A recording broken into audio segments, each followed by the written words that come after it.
Hello! I've never done a live stream before, so this is very exciting. I've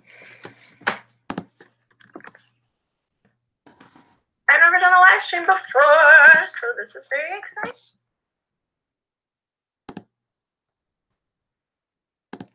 Okay, I am gonna add some people to this.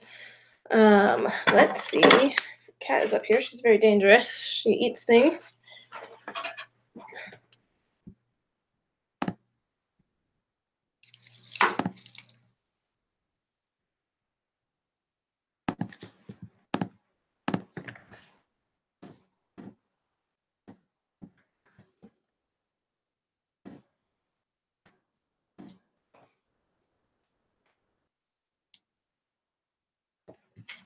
Pancho, come say hi to everybody.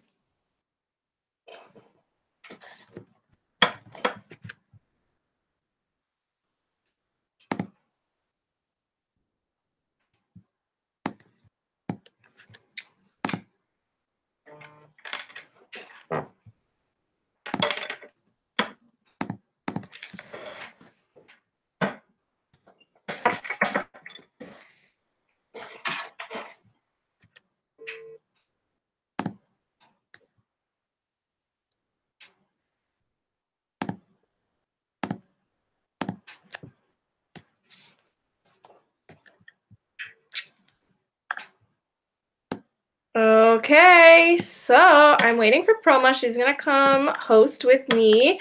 And my cat is right here. She is eating all sorts of my cords, which is something that she does. She's very cute. Okay, so let's see here. So hopefully Proma can join us soon, but thank you for those of you that are already here. Wizards in Space has been raising money all day, which is very, very exciting. And we are 2 days away from our goal. And it's also World Poetry Day, so why not get together, hang out, and do some poetry readings and some music and all this really fun stuff. So let's see here.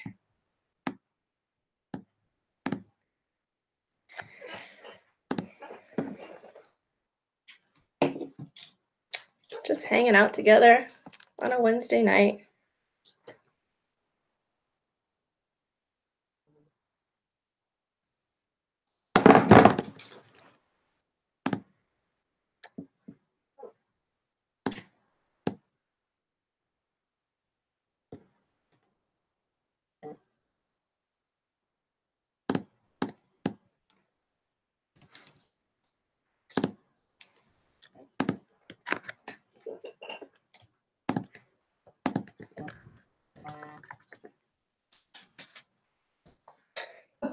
Stop it. All right, give me 1 second and figure this all out. I'm too old for technology.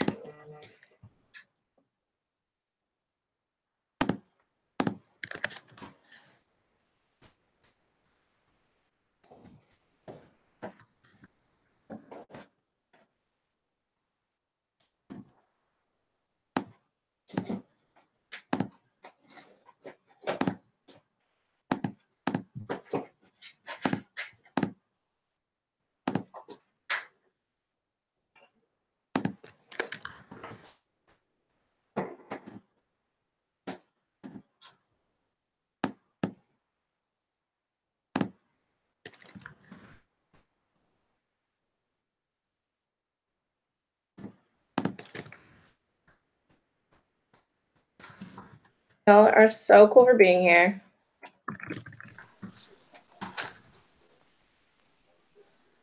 And a big shout out to AJ for letting us host on their goal, because I wouldn't let me do it. And this is kind of last minute thing because it's World Poetry Day, and why should we all?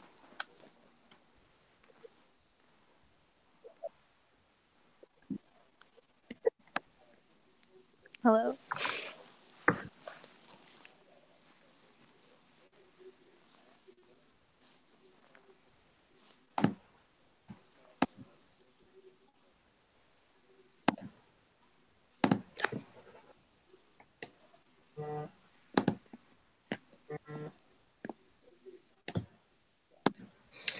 Roma, I can see your icon, but I can't see your beautiful face. So there you are.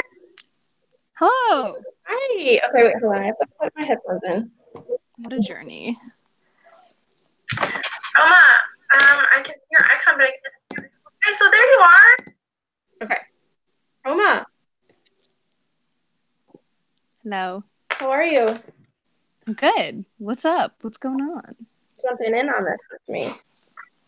Yes, there was literally nothing I'd rather be doing. Okay,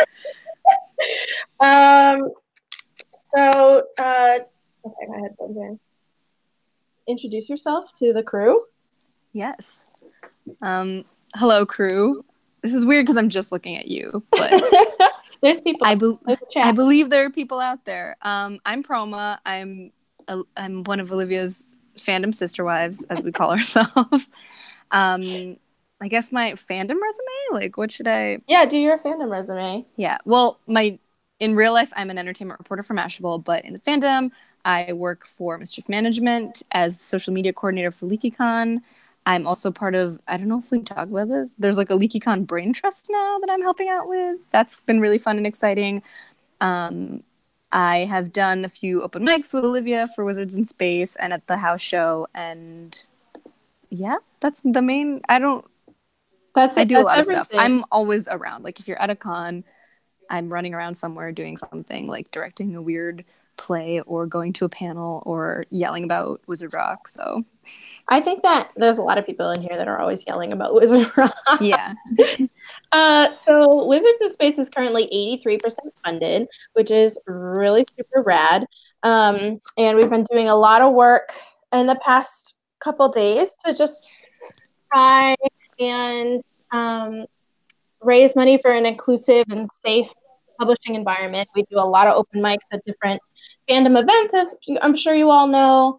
And poetry and writing and performances are just really important. So we're so pumped to be here together on World Poetry Day and all these fun things. So yeah, I've never done a live stream before, so we're all in this together. Yeah. It's still weird because I do feel like I'm just FaceTiming you. What you're wearing. But your makeup is completely on point, and I don't know how I look. I did my makeup 2 seconds ago, so thank you. I brushed my hair a few hours ago. I also decorated this wall. It looks so cute. Thank you, because before it was plain. And now I can't. These are my scarves. See, you have those are my scarves on. Yes, I have the brick, but the thing they're hanging on is a part of an old couch. Everything in my room is really tenuous. Like, if you walk in here and just like pushed anything, it would topple like a bunch of dominoes, but it looks nice. It looks so nice. Yeah, and so these posters are from Riley, who is our illustrator, and Riley does all of the cover art on Wizards in Space. This is the back. They didn't do that. So Riley does all of our cover art and is so freaking talented. And these posters, which Riley's some incredible. of you... I have Riley art that I want to share Riley art right now. So you can see the posters, but like in general, Riley's just always making amazing art, like just by default. So they're incredible. You got in one of the early Kickstarters, but if you want some Riley art, you can get some through the Kickstarter. It's Riley Personalized Doodles, and Riley will literally draw you and mail you a Space Wizard writer situation, and you'll also get both of the books in your mail. I just got so hyped I knocked my headphone out. I knocked over a whole box of Oreos. We're doing great. We're doing so good. So if you want the Riley Personalized Doodles, you can do that. And maybe I'll actually make them a separate. If you've already got a book, I'll make them separate for you guys, so you can just get some Riley art. I will do that right now. And to kick this off, I'm gonna put Chroma on the spot. Do you have any poetry or any reading that you want to start while I do some work?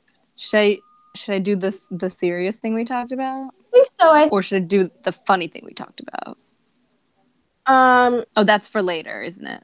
Yeah, because, well, I guess maybe we should talk a little bit about that, is what we're going to do when we hit certain marks. Right? Yeah, let's intro that. Okay, so as traditional live streams go, which again I have never done, we are going. I'm multitasking on a live stream. I hope that's okay, everybody. We're gonna do some kind of wacky stuff over the next 2 hours if we can raise a certain amount, and we will be taking suggestions. But if we can raise, oh my god, I'm so bad at numbers. $7,500. I will introduce you to my cat. Because Concho is her own little being, and that's kind of our little micro thing, because we're already pretty close. And if we can raise $7,800, Chroma or myself, or maybe both, will do a dramatic reading of a Wizard rock song. I mean, I'm not saying I have it ready to go and queued up, but I do. So she does. So if you could tell all your friends and share with all your people that we're going to do a dramatic reading of a Wizard Rock song. If we raise $7,800, that would be awesome. And then if we can make it to $8,000, which is kind of rad and a little bit of a stretch tonight, but I think we can do it.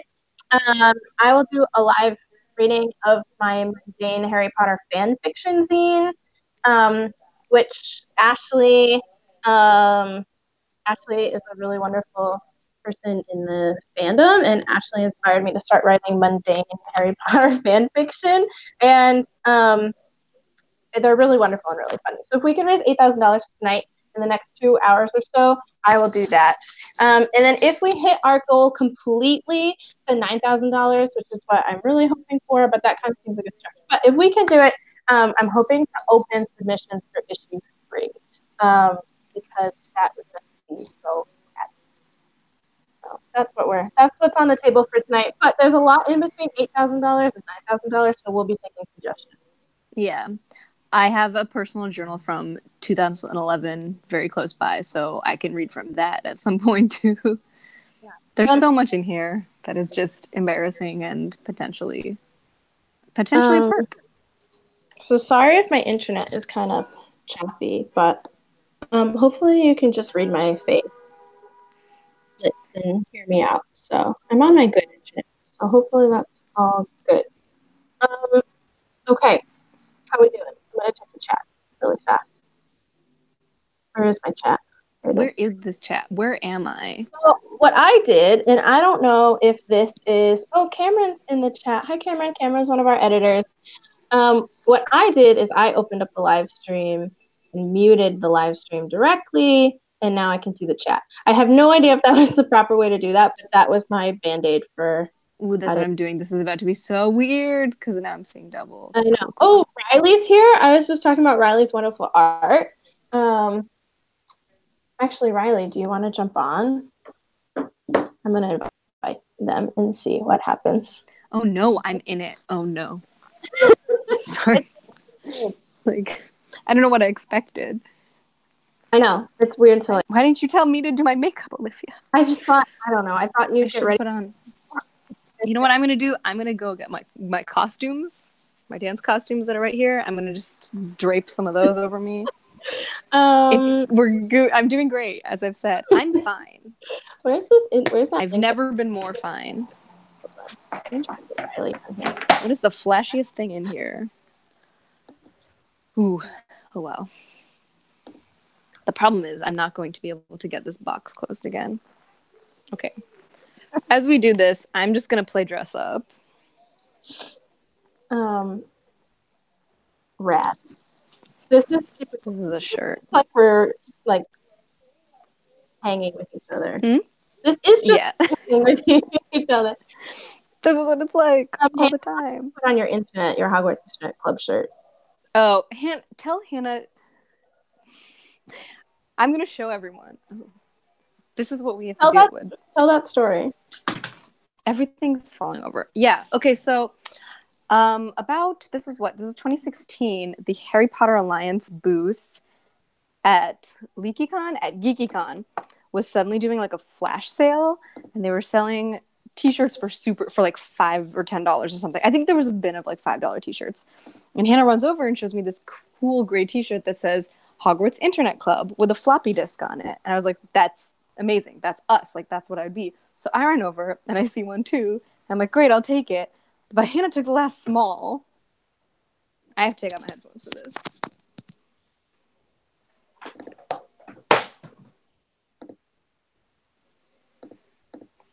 It's huge.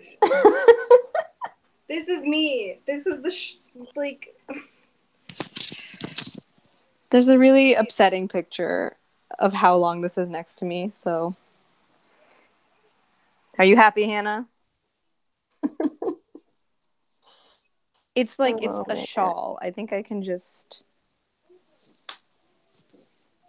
Hi, Riley. How much does a stamp cost? 45 cents. 45 cents. 50 cents. Riley. So Riley is here. Riley is our illustrator and creative director of Wizards in Space, which is really rad. And Riley is extremely talented. Very, very talented. Thank you.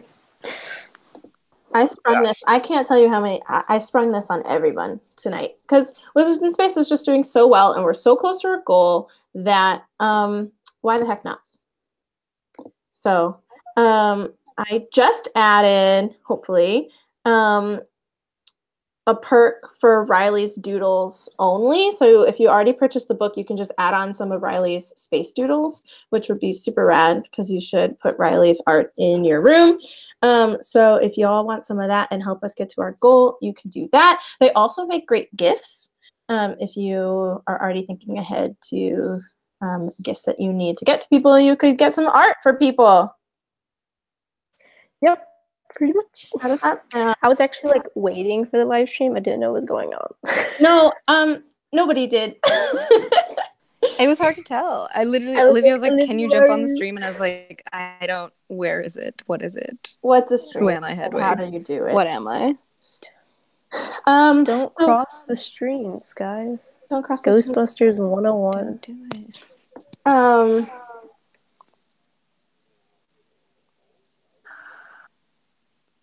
Just checking. I guess we've run out of things to say to each other, so it's been real. Okay, so I think we can do some poetry, do some reading. So Proma, do you want to? Hell yeah. Off? Sure. Let me get. I got so wired now. I need to get back to my I know. sad. I'm so hyped. Okay, and then also people that are going to be joining us this evening. Abby Ritter is going to come on and play us a song, which I'm very pumped about. Carolyn is going to come on and read us a poem or two, and one was one that they read at the house show, and I love it, and I actually requested it. And then Mary Grace is going to come on and talk a little bit about being a creator in the fandom, and Mary Grace was published in both books, so Mary Grace is going to read some of her poetry that was in the issues. And then some other Wizard people and Wizard favorites are going to come on later, and all these people are so involved with the Wizards in Space community and helping us raise money and share the Indiegogo and work the booths at the event. That it's just so wonderful to kind of be here on like a snowy evening and hanging out and doing all this really fun stuff together. So anyways, Proma, I hope that was enough lead time. Yes, thank you, because I changed my mind what I was going to read. Oh, okay. Yeah, so I'm going to read, this is an excerpt of, I read this piece in full at the LeakyCon open mic this past summer in Ireland. This is not a super, well, this is like generally like a longer essay about my first love. It's great. I don't recommend it. So I will start, I'm just going to read like an excerpt of that if I can find a point. Well, that is okay.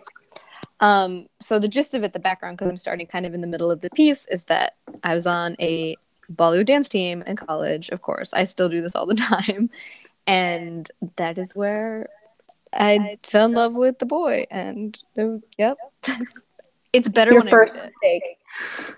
Yes, my first mistake. Honestly, I will be the first one to admit it. I really wish it was not a boy.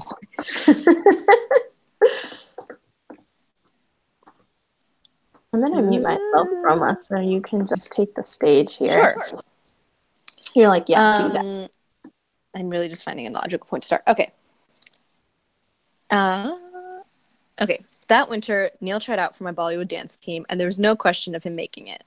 In the next 2 months, he went from being this almost stranger to someone who I saw and talked to every day.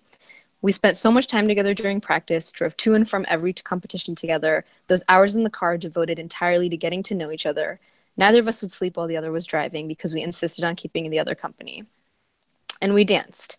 We had the perfect soundtrack of upbeat music with stage lights and sparkling matching outfits, and it felt completely normal because this was how I had always pictured my first love: effervescent, theatrical, and set to Hindi movie music. I found myself growing slowly and almost imperceptibly lighter in his company until I was buoyant. We weren't dating, but I knew unequivocally that I was closer to him than many, that it had happened in an inordinately short amount of time.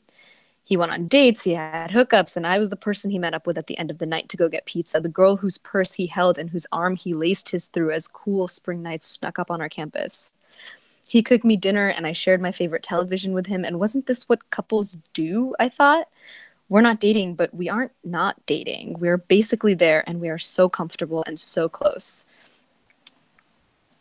Skipping ahead a little bit. And every time we put on those goddamn sparkly costumes, I thought things could change. As much as I tried, I couldn't stop picturing myself up there in the front, dancing with him, wearing a different color, the costume of a lead performer. I thought about what would happen if the team placed at a competition or if we won, and how we'd hug and he'd look right into my eyes under the bright lights, and maybe everything would fall into place and we'd all break into song for real. I'm going to stop there. To find out what happens next, you have to talk to me. Nothing happened. Olivia, you're still muted. There you go, everyone. Don't date men. Don't date men. If you want to hear Promo read more, you could donate, and if we make it to 7,500, is that what our first goal is? Man, then you can meet Poncho and hear the rest of Promo's. I can read so many things about so many men. They're just not great. Yeah, I don't want to bash men. I don't want to bash them either, but the ones that I've written about have all made mistakes, so it's fine. I have too. Wait, can somebody tweet? Can somebody tweet that? The one. Happy World Poetry Day, everybody. Oh man. I have some of my emo haikus that you put in the remember the Wizards in Space prompt like last spring? There was a theme. I think it was time. Maybe there wasn't a theme. Maybe I just wrote like 8 haikus. I had to Photoshop that. I liked them a lot, but they were very emo, so I wrote them all down on a piece of paper in like fancy scripty handwriting. Yeah, that's really lovely. Haikus are the best. I was tweeting out some Nerdist was asking for Harry Potter haikus today, and so I was like, "This is my moment." Yeah. So the problem is I'm so bad at math that even writing haikus, like when I was physically writing them down afterward and reading from like the Facebook comments I'd posted, some of them were like 11 syllables in a line. I was like, who counted this? Who did it? It was me, and it was not good. There's so many things going on. I feel like I'm in like a mission control, which is like kind of a Wizards in Space pun, but not really. Clever. Wait, why can't I put this link in the chat? Oh, you're so high res and I'm so low res. Should I be on my computer? Where can I put this link? Oh, I'll put it in here. Cool. I'm not a YouTuber.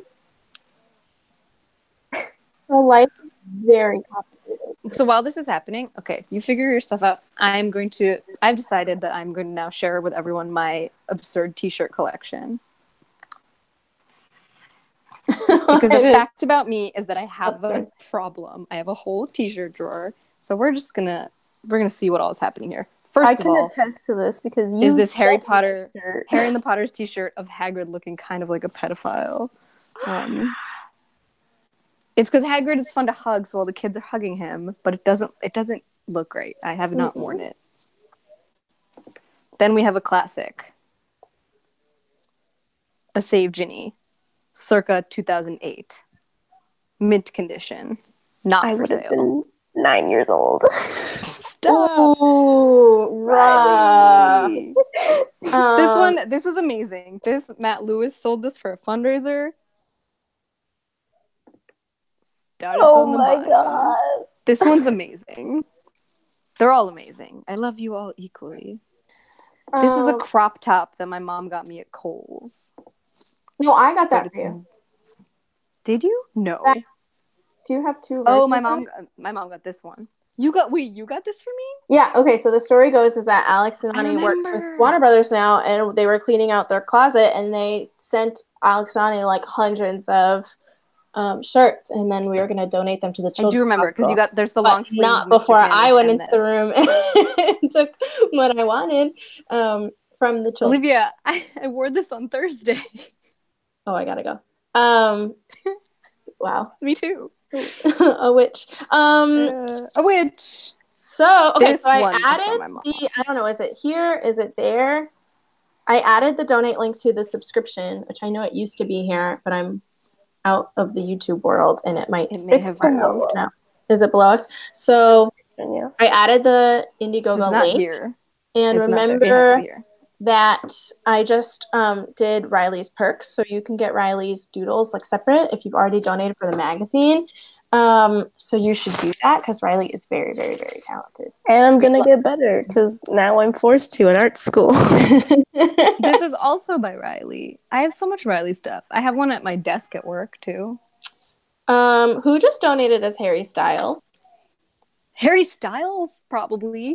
Why would you lie about being Harry Styles? The Harry stylish man.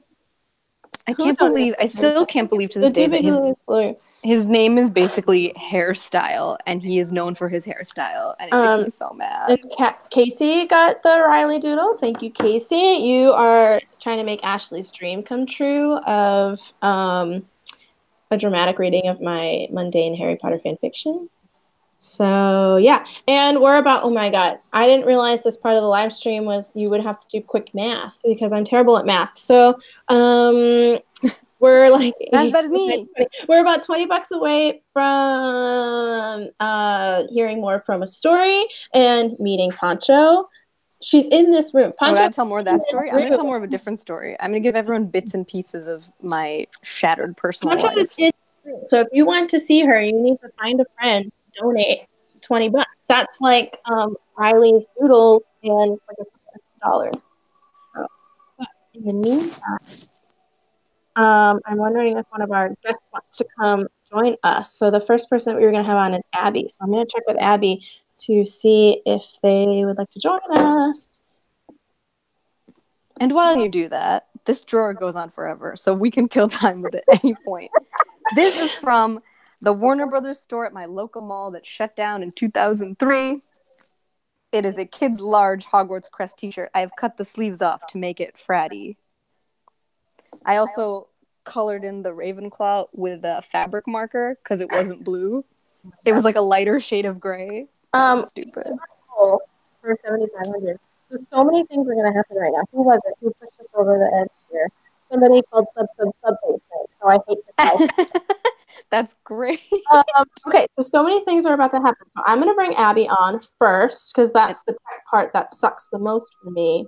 And then you got to get Poncho. And you got to get Poncho, who promo didn't think she was going to like. I didn't, so I'm not, this is a confession for all of you who are here. I'm not really a pet person. But I mean, cats are fine, usually, because cats kind of keep to themselves. But Poncho and I, like, connected. Mm-hmm. I fell in love with her. Yeah, everybody does. Everybody. She took a liking to me. She came over and she cuddled with me when I was trying to work. She sat on my computer. I couldn't work. I know. She's in the video. Poncho's in the video. Okay, so I sent the link to Abby, so hopefully Abby can join us soon. In the meantime, I'm going to go get Poncho. So let's see how that goes. I was on Tumblr and someone named their cat Concrete, and it has been on my mind for quite some time now. That's upsetting. It's the best name ever. I can't stop thinking about it. Guys, here's Harry Potter. Can you hear me? Year 5. I can hear you. One's out. This is Poncho. She was sleeping. She's a little cranky. Poncho, please say hi to everybody. People gave good money to meet you. Is this the room that she's not allowed in? She's allowed in. She's allowed in when I'm in here. I locked her out of that room and she did not like it. Hi, Poncho! Yeah, she doesn't like when you aren't in the room with her. This is her. She's about to be the real done. So, is it customary when you get a cat to make sure it matches your hair color just a little bit? No, okay. Hello. Then I'm gonna get a very witchy cat. Abby's Hey. Sorry, I'm gonna add my headphones. Abby. So Abby Ritter is Abby Ritter is a wizard rocker and a music therapist and a really awesome person, which I think is the most important part of all of this. And Abby obviously has been part of like the Malfoy Manor house shows for a while now, which is where Wizards and Spirits sort of a lot of our readings and kind of started like this open mic series with Wizard Month, which is Claudia Morales' project. So that's Abby. Thanks for wearing the Wizards in Space shirt. That was good thinking.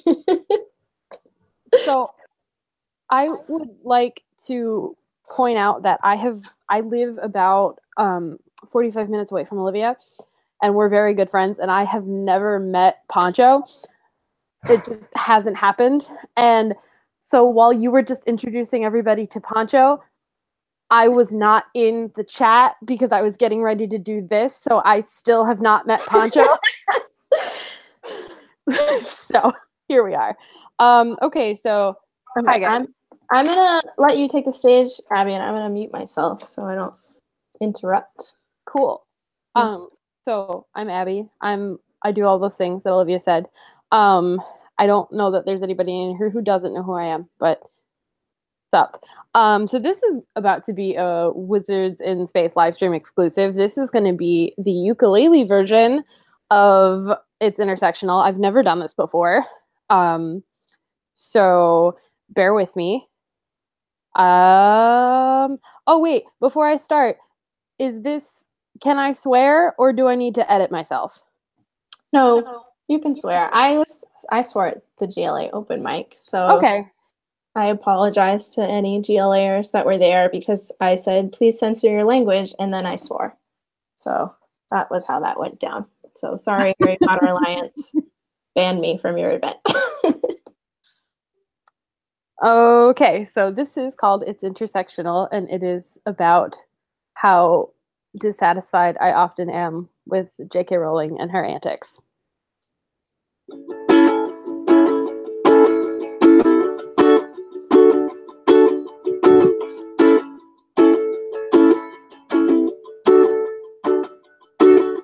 I'll never forget that time I picked up that first book. That fateful day I gave each of his pages a good look. In that moment I fell in love with Harry's magic world. For 7 years I read as his stories unfurled. But as the years went by I noticed something was amiss. All the chemistry was there, why couldn't they just kiss? Dean and Seamus, Jenny, Luna, well star, don't you see? All I wanted from these stories is someone who's just like me.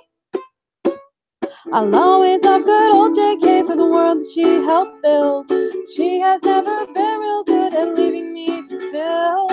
The world is so much larger than your hetero bullshit. We're here, we're queer, we read your books, so get over it.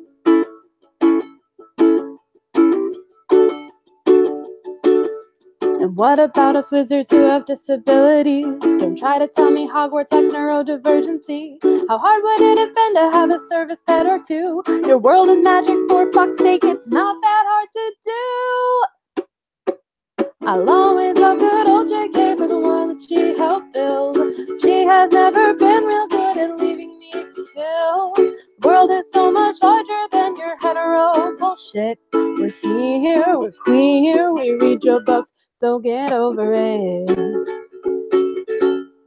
So get over it. So get over it. So get over it. The thing that gives me joy is that you sometimes get it right. The politics of money and of pure bloods are a fry. Metaphors can be so strong and yet it's just our luck. When it comes to representation, you really fucking suck. I'll always love good old JK for the world that she helped build. But she has never been real good at leaving me be fulfilled. The world is so much larger than your hetero bullshit. We're here, we're queer, we read your books, so you know you left us with no choice. You see, it has to be this way. We took your world into our hands, where it will always stay. All your books belong to us, so come on and let us be. It's intersectional, your magic and our identities.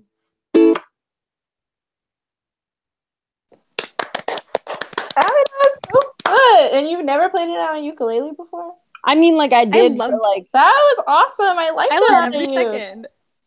I love that song. That song is so cool.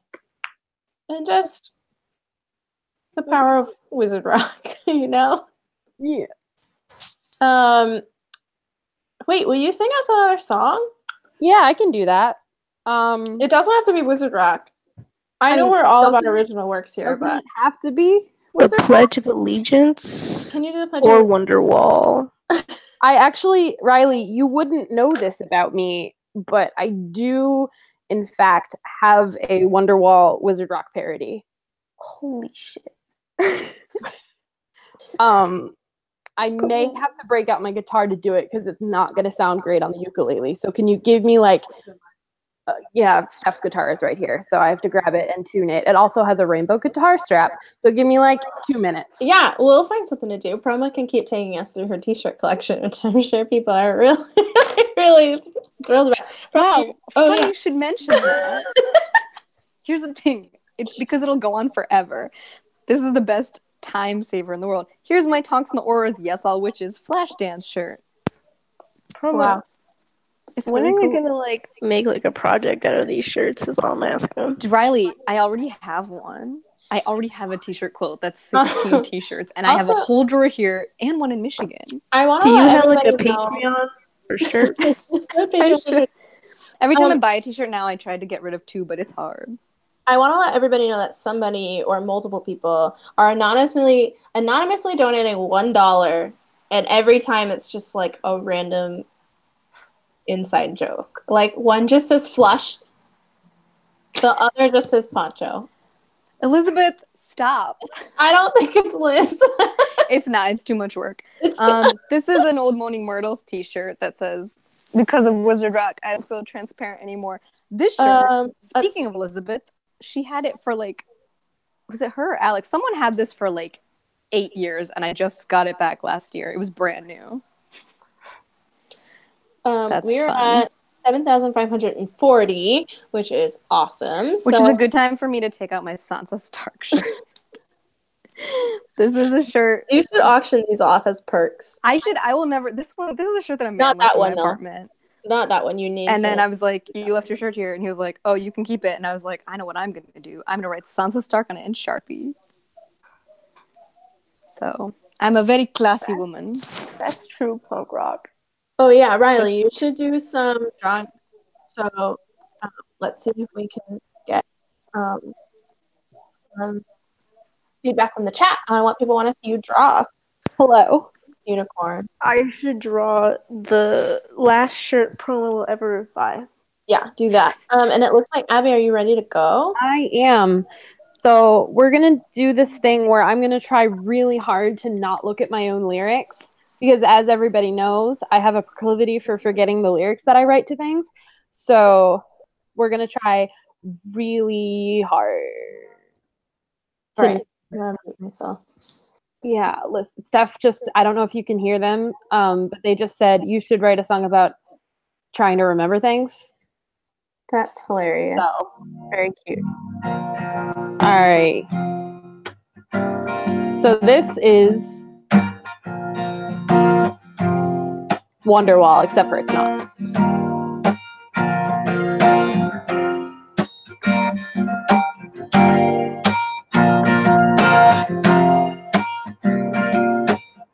Today was gonna be the day that they're gonna give you back to me. By now you should have turned red. Nope, we're gonna try that one more time. Here we go. By now you should have somehow turned red, that I think maybe I don't remember what it was that I was gonna do. If without you now. Up there, the brooms are in the air and they're tossing you to and fro. I'm sure you've fallen down before, but Harry better not let you go. My grandmother's gonna freak if something bad happens to you, so don't go down.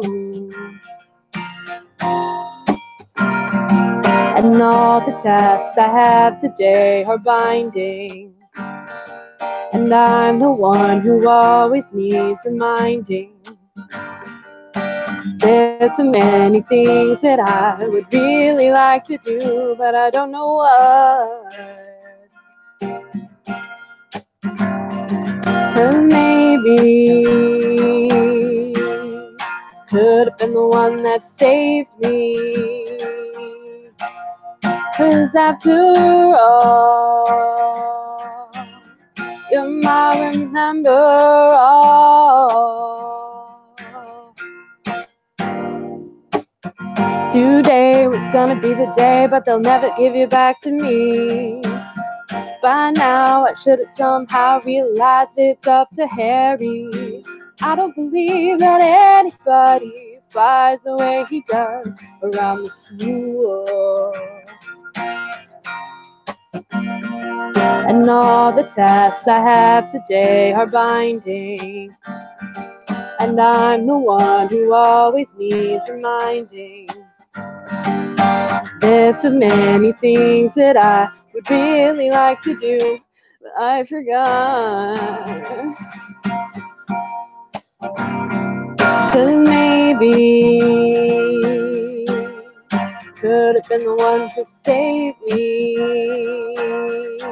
'Cause after all, you're my remember all. 'Cause maybe could have been the one to save me. 'Cause after all, you're my remember all.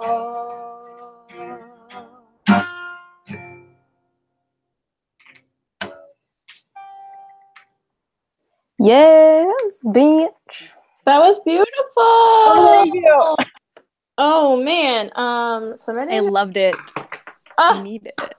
Abby, thank you so much. And thank you for always being such a wonderful part of Wizards in Space and encouraging people to make music and write things and be themselves and find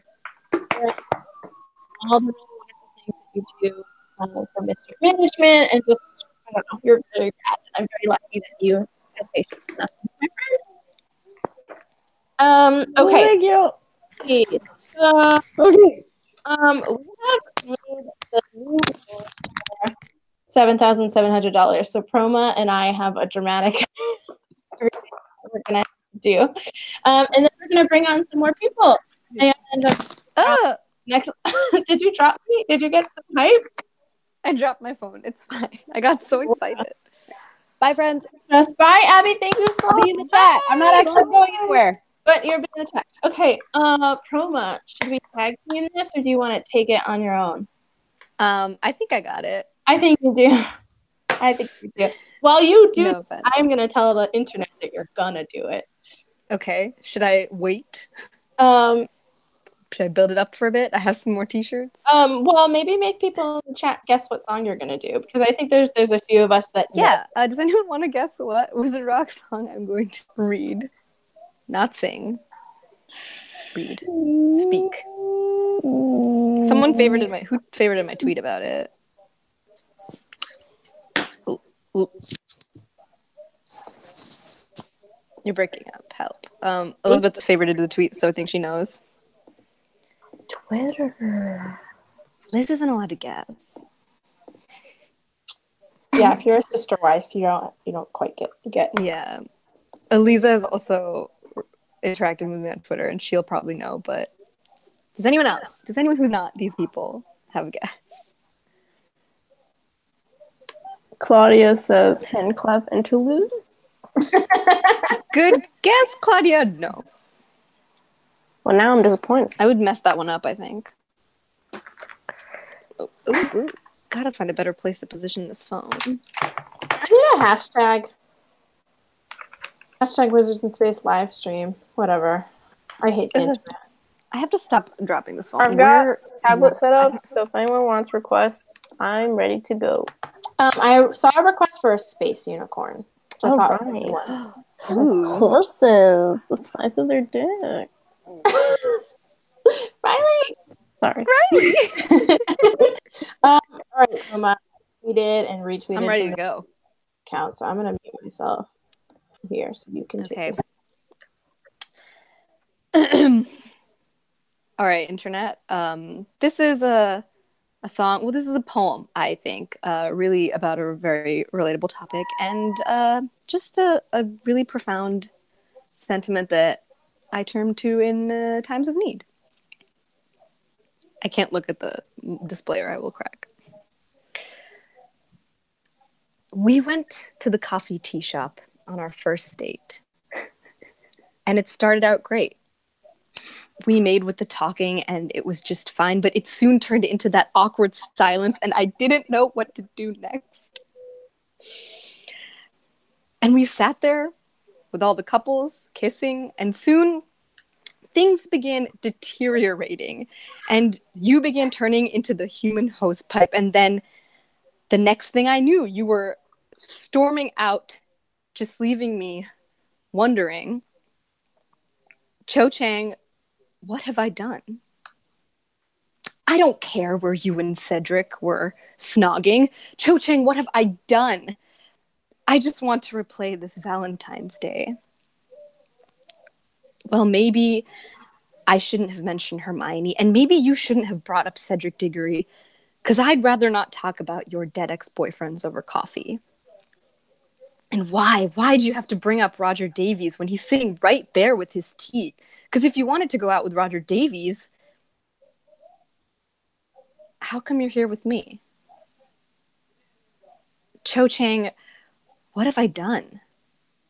I don't care where you and Cedric were snogging. Cho Chang, what have I done? I don't want to hear about you and Roger Davies.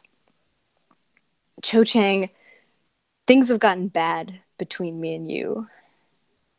So Cho Chang, I think we're through. Yeah. Where's your fucking Oscar?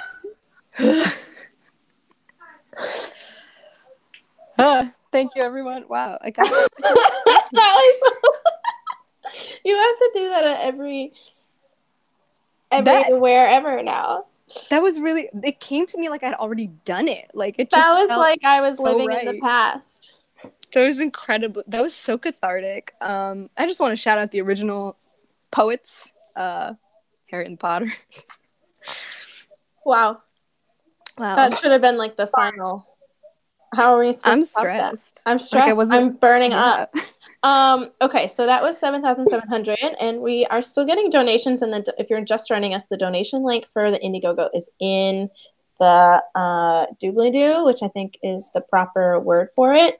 And if you could share that with like 5 of your friends, I was like all last night, like hitting people up on Facebook that I knew had either donated before or been to a LeakyCon or been to a Wizards in Space event. And I was just saying like, hey, like we're doing this thing.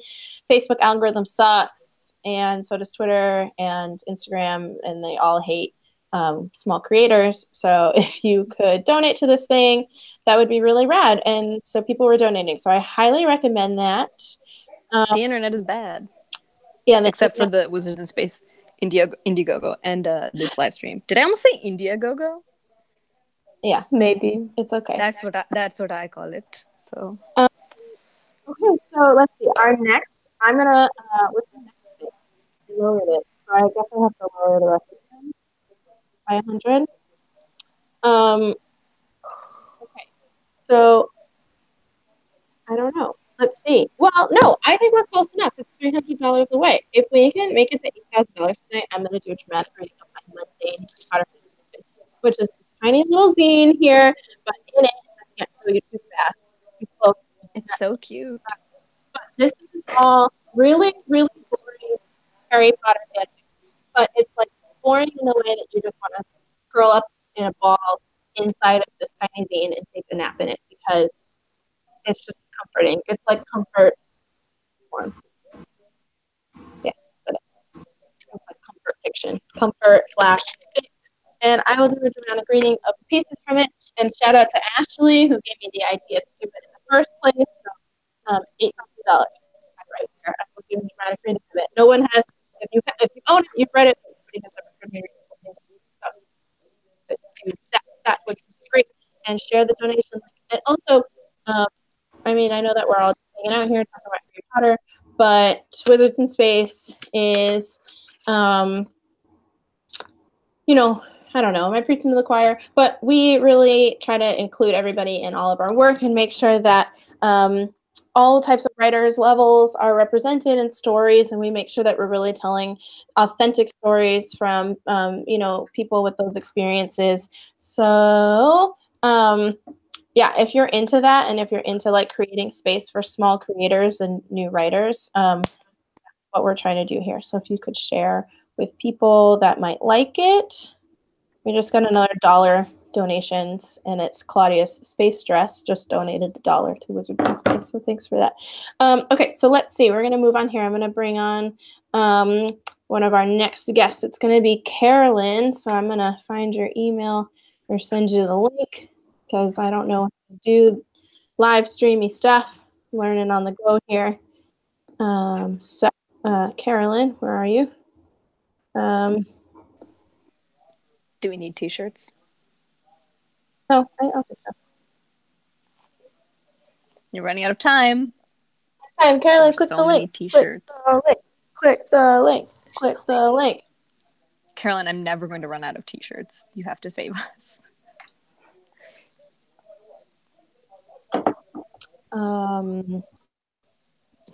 Yeah, so. Oh, so we just gonna. I miss Claudia's Space Dress. Wow, we just got a donation for the Dead Ringers fan club. So the Wizards in Space Indiegogo contributor list is now just turning into a basement. Hi, Carolyn. Yeah, it worked. Hi. Hi. So Carolyn is also part of the Wizards in Space community and read at one of our open mics at the Malfoy Manor House show and read this really awesome poem that I think about every day. And so I was hoping that whatever you want to share, it doesn't have to be that poem, but if you maybe say things about yourself and read for world poetry, try and get Ashley's dream come true of some mundane Harry Potter fanfic. I mean, I live for that little zine. I keep it in my wallet. That's such a good place for it. It fits perfectly. I don't have mine laminated like Ashley, though. Yeah, Ashley's smart to do that. So I'm Carolyn. I met Olivia at GLA 17, but oddly enough, I was looking at pictures from 16 and you were there. So, yeah. I recently moved to New England area, so I got to go to the New Year's Eve house show, and I got to read there. Which shout out to Alex because I lost my written down paper of this poem, and he recorded it, so he sent it to me, and I transcribed. So I'll read this one first, and then if there's time or if you want me to, I wrote another one, which I know many people will enjoy. I hope anyways. Okay. Write, think, question, decide, no, start again. Write, think, no, start again. It goes on and on, circling, surrounding, no, start again. You see, I'm really good at, no, start again. I try and try to write, to escape, to stop these repetitive circles from spiraling, from making me question, making me regret, no, start again. I try something new, a new color, a new do, a new line in a poem. It's just this thing I have, no, start again. I'll do it one last time, nope, start again. So I wrote that after Olivia asked me to read, or asked me if I wanted to read at the house show. And I was like, sure. And I wrote tons of different things and never liked anything. So I wrote that about anxiety of writing. I just love that piece, especially am I echoing or am I echoing myself? I'll mute myself and maybe that'll help. I just want to say, not to steal your thunder, but that piece is just such a good piece to read and think about on World Poetry Day, because that is really the writing experience. And I don't think that people realize that the writing experience doesn't just happen. And something that was talked a lot about at GLA recently, or even with some of the rhetoric around open mics, is that you write a new piece for that performance. And like, that doesn't have to be the case. So I really like performing poems that I've done before, or especially with the writing process. Like, I can't tell you how many poems sit in like my Google Keep notes, and then I go to them and I try them out, and then they don't work, and then a month later maybe a different experience happens to me and I revisit it, and maybe I can like do a little bit more, and then sometimes I'm just not in the mood for writing, and so then it's just like, I don't know. But Carolyn, I just love that poem so much because I think it is just such a pure example of what that writing process is actually like. And sometimes I think that that process gets super romanticized, that it's just like you write and you write and write, and this perfect piece comes out, and then you perform it, and like that's it. And like that's really not the writing process at all. So that is such a good poem, and I'm so happy that it didn't get lost. Thanks, Alex, for that. So anyways, I just wanted to pop in and say that, and I know you're going to read us a second poem too. Yeah, super thanks for that. And I teach the writing process daily, so I understand that. Whew. Okay. This other one, I'm not even going to comment on it yet. This is also a rough draft too. Okay. Not a journey or a destination, but a time without explanation. Gathered together like a flock, waiting for that first rock. The bass is on, the lights are ready. We may be a little sweaty. 4 times is just not enough, not when there are so many puffs. I can't just wait to be in there. The sub basement, that's beyond compare. Okay, that's it.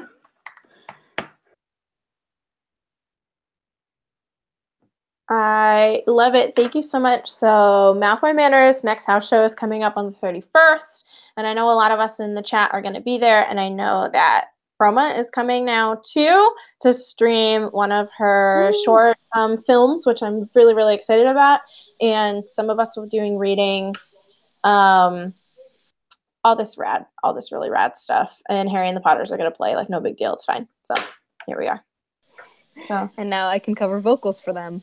As long as you do it in that dramatic tone of voice. I don't think I can ever recreate that. We are cooking on these donations here. Okay. I am going to go. Yeah. Because I have to wake up and teach tomorrow morning. Well, thank you for teaching the youth. That is rad. I totally missed what you said. I said thanks for teaching the youth. Middle school, man. Thanks so much. Bye. Okay. What's next? Let's see.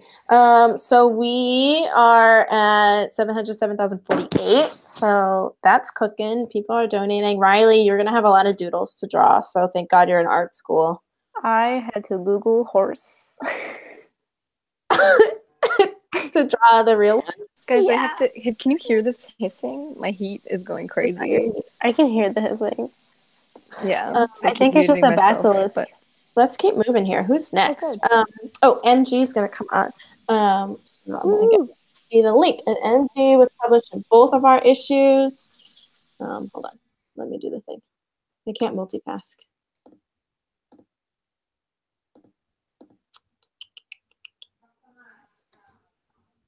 Hannah is screaming my name. Oh, right. Hannah wants you to talk about your art. So maybe while we wait for MG, can you talk a little bit about like maybe what college has been like, or what, I don't know, wizard, like you're kind of creating this whole space wizard writer world. Like what's that been like? Like you have all these characters. I definitely do now have characters that reside in this brand, and my favorite is Cass or Cassie. She's named after a constellation that I can't. That's her. It's my phone background. Her constellation's like Cassiopeia, and I'm just like Cassiopeia? Cassie. Yeah, That's my favorite. That's my favorite. see, Wow, I totally knew that. that's wild. But yeah, she's an engineer. She's Muggle-born, but she just really loves to write academic essays and nothing else. She works in a way that's not always magical. She likes doing things the old-fashioned way, but she's not afraid of using magic to get the result. As in, if she needs to punch a boy out, she can just jinx him and he won't know. But yeah, so she's one of the characters, and then there's more, but I haven't drawn them yet, and I'm really excited about them because I like stories. But yeah, and college is just, it's been a journey. Oh, your lord, how do people do college? It's really hard. Yeah, college is hard, but it's worth it. And also, like, doing things like Wizards in Space probably got you into college, just saying. So you get a good practice with just like doing a lot of stuff, just like hustling. Like, yeah.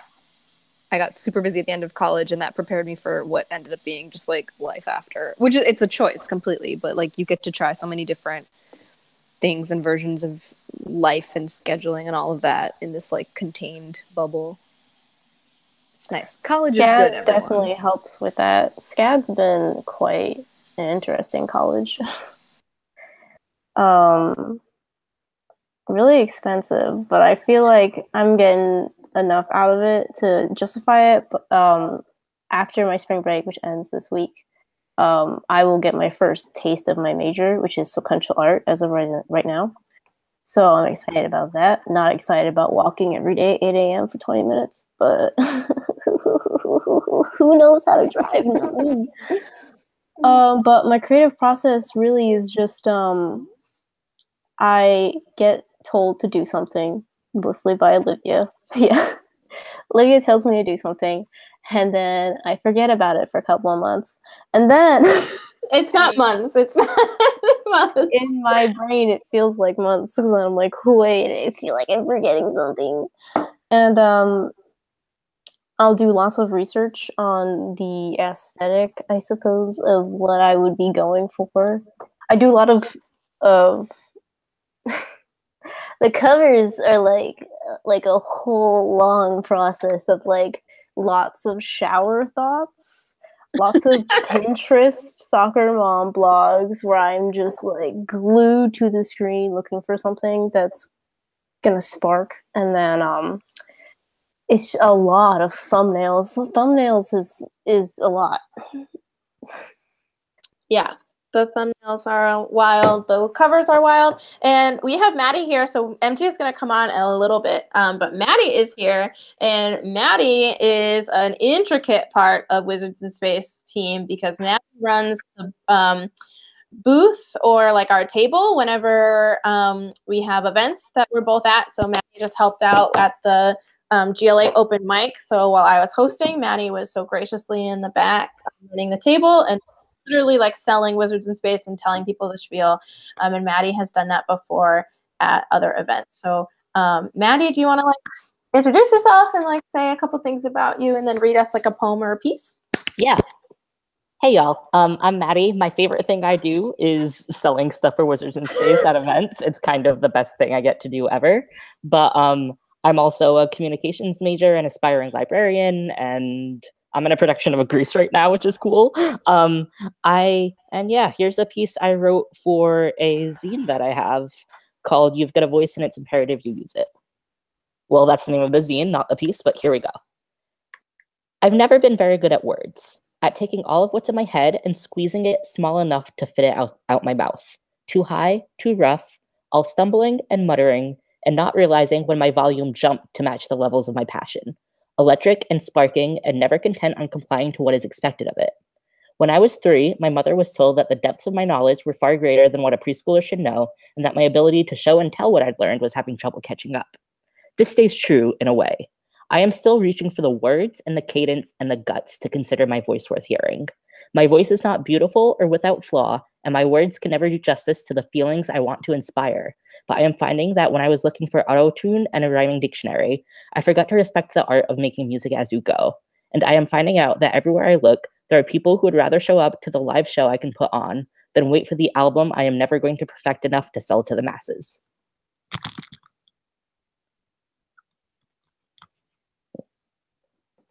Oh, Maddie. Yes. You're so There's always good. this pregnant silence after someone finishes because we're all on mute. I know. But we're all clapping. It's very pregnant. But we can clap now. My heater is hissing you on. It's Slytherin Appreciation Day today too, so it's a lot of different days. So I appreciate Peter the is Slytherins. celebrating really hard. Excellent. But Maddie, that was awesome. And you. I remember when you first started that zine, it was like on the ground at LeakyCon. Yes. And it was like handwritten, and you made the copies like in the hotel center. And I just think that that is just such a testament to like what Wizards in Space is trying to do within the fandom community, but also like beyond it as well. So I think that it's easy to see the Wizards in Space impact like at conventions, but it's also like we've been trying to just give some impact like around just the way that people think of themselves. Like if you want to make a zine, then you should just like make a zine. And there's so many people within the Wizards in Space community that can help you figure out how to do that. And Maddie is like one of those people that just kind of puts pen to paper and has a thought and is like, I'm going to make this a piece now and I'm going to read it at an open mic and I'm going to crush your soul because I have this beautiful voice and I'm empowered to use it, and everybody should be empowered to use their own voices. So Maddie is one of my all-time favorite people, as well as everybody. So much. So I absolutely wouldn't have had any of the confidence I have now without Wizards in Space. Like, it kind of transformed my ability to like actually feel like the things that I make are worth making and worth sharing with people. It's such just a excellent community, and I'm so happy to be part of it. I'm gonna cry. Poncho, are you still here? I need my emotional support cat. Oh man, Maddie, that is so sweet. Yeah, and that's exactly what we're trying to do. So that's another really great way to kind of put our mission when you're trying to pitch to your friends that they should help out and come and hang out with us, because like we really are a brand of empowerment, not just a lit mag. Like we really do go beyond that, and you can see that with Maddie's like great emotional story. I'm so flushed, you guys. My face is so hot. It's probably the heat from my heater. Yeah, it's coming through the live stream. I desperately want to know who's doing these dollar donations. Yeah, like, who is doing it? I have my guesses. Well, we haven't had a donation in a while. So if you want to go hunt down a friend, we're at 86%. Like that is huge. Like we were at 50% like yesterday morning. Yeah. So if you have friends that you would think that want to hear more stories like Maddie's, where they felt empowered to use their voice and they just decided to put their nose to the grind and do something, then like please share the donate link with a friend. And the other thing is you can get like the pick me up envelope. So Maddie, did I ever send you one of those? Did you get this as a perk? Can you talk a little bit about what it was like to get a pick me up envelope? Yeah, absolutely. They're kind of the coolest thing ever. Like I forgot that I had gotten one, and then one day in the mail, I just got this little envelope with these incredibly sweet little notes written by Olivia, and like little like temporary tattoos and like just tiny little things that I could look at throughout the day and find so much joy in. It was kind of the best. Yeah. So would you recommend them? Absolutely, especially for $10. Like that's such a good deal. It's a steal. So, and I was telling people that you can get those for yourself and we'll mail them to you, or if you wanted to get it as a gift, I'm going to figure out how to do those as gifts too. So if you are already thinking about either holiday gifts really early on, because I usually don't get to perks until like a couple months after the live stream. I mean, not the live stream. This is the live stream. A couple months after the, what is this? A campaign. Fundraiser. A campaign. Fundraiser. Yeah. So I can send those anytime too if you want them to show up on a certain day. We can try to plan that out. But yeah, they're just little $10 pick-me-up envelopes that you can get, and they have little special notes in them. So, but anyways, Maddie, you're the best. You're the best. I love you so much. I love you too. I love everyone. I love everyone in this live stream and in this chat. All right. Bye, y'all. Bye. Bye. Thanks, Maddie. Okay, so remember that if we can get to $8,000 tonight, that I'm going to do a dramatic reading of my mundane Harry Potter fanfiction scene, which has never happened before. There's a hair. Can you see that? That's my hair. Yeah, so if you can get us to $8,000, but also more important than this, like, silly little zine is exactly what Maddie just said. I feel like I'm on, like, a infomercial, but I don't care because I am having fun talking about my literary magazine, and it doesn't happen too often. So, yeah. Maddie's story was just a great example, I could cry, of like what we're trying to do within the fandom and beyond, because we do have a little bit of a reach outside of just our Harry Potter community, and we've kind of broken into the science fiction fantasy community, and I don't know, it's just so cool to see people that never really felt like they could have a voice or be a creator, kind of break from that fan to creator boundary, or just even labeling yourself as a writer. Like if you want to do that, then we can do that. So anyways, Proma, do you want to show us a couple more t-shirts while I try to get MG? I thought you'd never ask. All right, where to begin? Really? I'm still not done with the Harry Potter t-shirts. Here's a pajama t-shirt that Hannah got for us for Christmas. It's too big, and she said she got it because it was quote unquote so ugly. Thank you, Hannah. Great. This is a classic, and I don't know where I got it. I got it from a vendor at a con, and I've not seen it anywhere since then. But every time I wear it, people will compliment it and be like, "Where'd you get it?" And I'm like, "I'm sorry." We're cooking here on the back end of the Indiegogo. We are at $7,849. Which is 100 more than, like, the last time I read it, which is really awesome. I love these little dollar donations. I never thought to do that, but the dollar donations really do add up, and they really do help us get to this goal. You should give something to someone who has the best name for their dollar donation alias. Ooh, but I can't judge that alone. We all have to do it. But we should do it tomorrow after the live stream, yes. Or should we announce it tonight? Well, maybe when the live stream is over, we could go. Maybe after, because I think we need some time to like evaluate. I know, there's a lot. Okay, so the best, what should they get? I could draw one of my t-shirts. Get them away from me. You will get, if you have the best dollar donation name, you will get a Riley doodle, even if it's in addition to the one that you already got, and you will get one of Proma's t-shirts. I'll do it. I don't care. I'll do it. I have to write Save that me down for myself. Okay, one of Proma's t-shirts. But you don't get to choose which. Yeah, it's like a grab. So it might be like, but maybe it should be related to the. Well, no, never mind. I have like loads of leaky and geeky t-shirts, so it'll be one of those. It won't be like my college dance team t-shirt or something. Like you'll actually care about it. Best $1 donation name. I can't. I have some favorites already. Oh, so Mary Grace is here. Woo. Oh, I'm on my phone, and I'm sorry if you can hear like people. I guess I should go this way. This way? Is this better? Yeah. Yeah. That looks great. Yes, I'm on the West Coast because I work at one of those dumb jobs where you're salaried, and so you make you stay forever. Yeah. Okay, so I think we're gonna have some echo, so I'm gonna jump off, or I'm gonna mute myself. Am I the echo because I don't have headphones? Yeah, but that's okay. Sorry. Oh, can you see my cat? I just want to introduce you quick, and I know you're gonna read us some poetry. So, yes.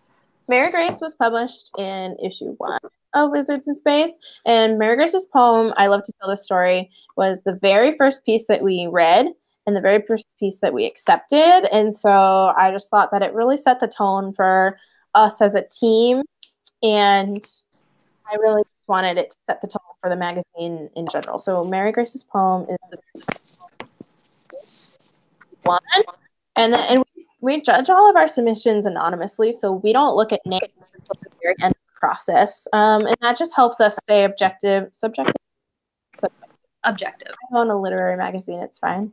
So that just helps us not be biased against anything and all that stuff. And then Mary Grace was featured in issue 2 of Wizards in Space as well, with another lovely poem. That's one of my all-time faves. So Mary Grace, happy World Poetry Day. Yay. Happy World Poetry Day. And I hope that you all have been enjoying and reading and writing or not writing, living life. Because, as Leonard Cohen said, poetry is just the evidence of life. If your life is burning well, poetry is the ash. So, it takes life to write. So the first poem that I've got is the one that Olivia was talking about. That's in issue 1. And if you want issues 1 and 2, they are available as a digital download for $15. It's a great perk. So go to the link in the doobly-doo if you want to get that. And it's called A Confession. A confession. On Sunday evening, I am contemplating church, or at least the idea of it.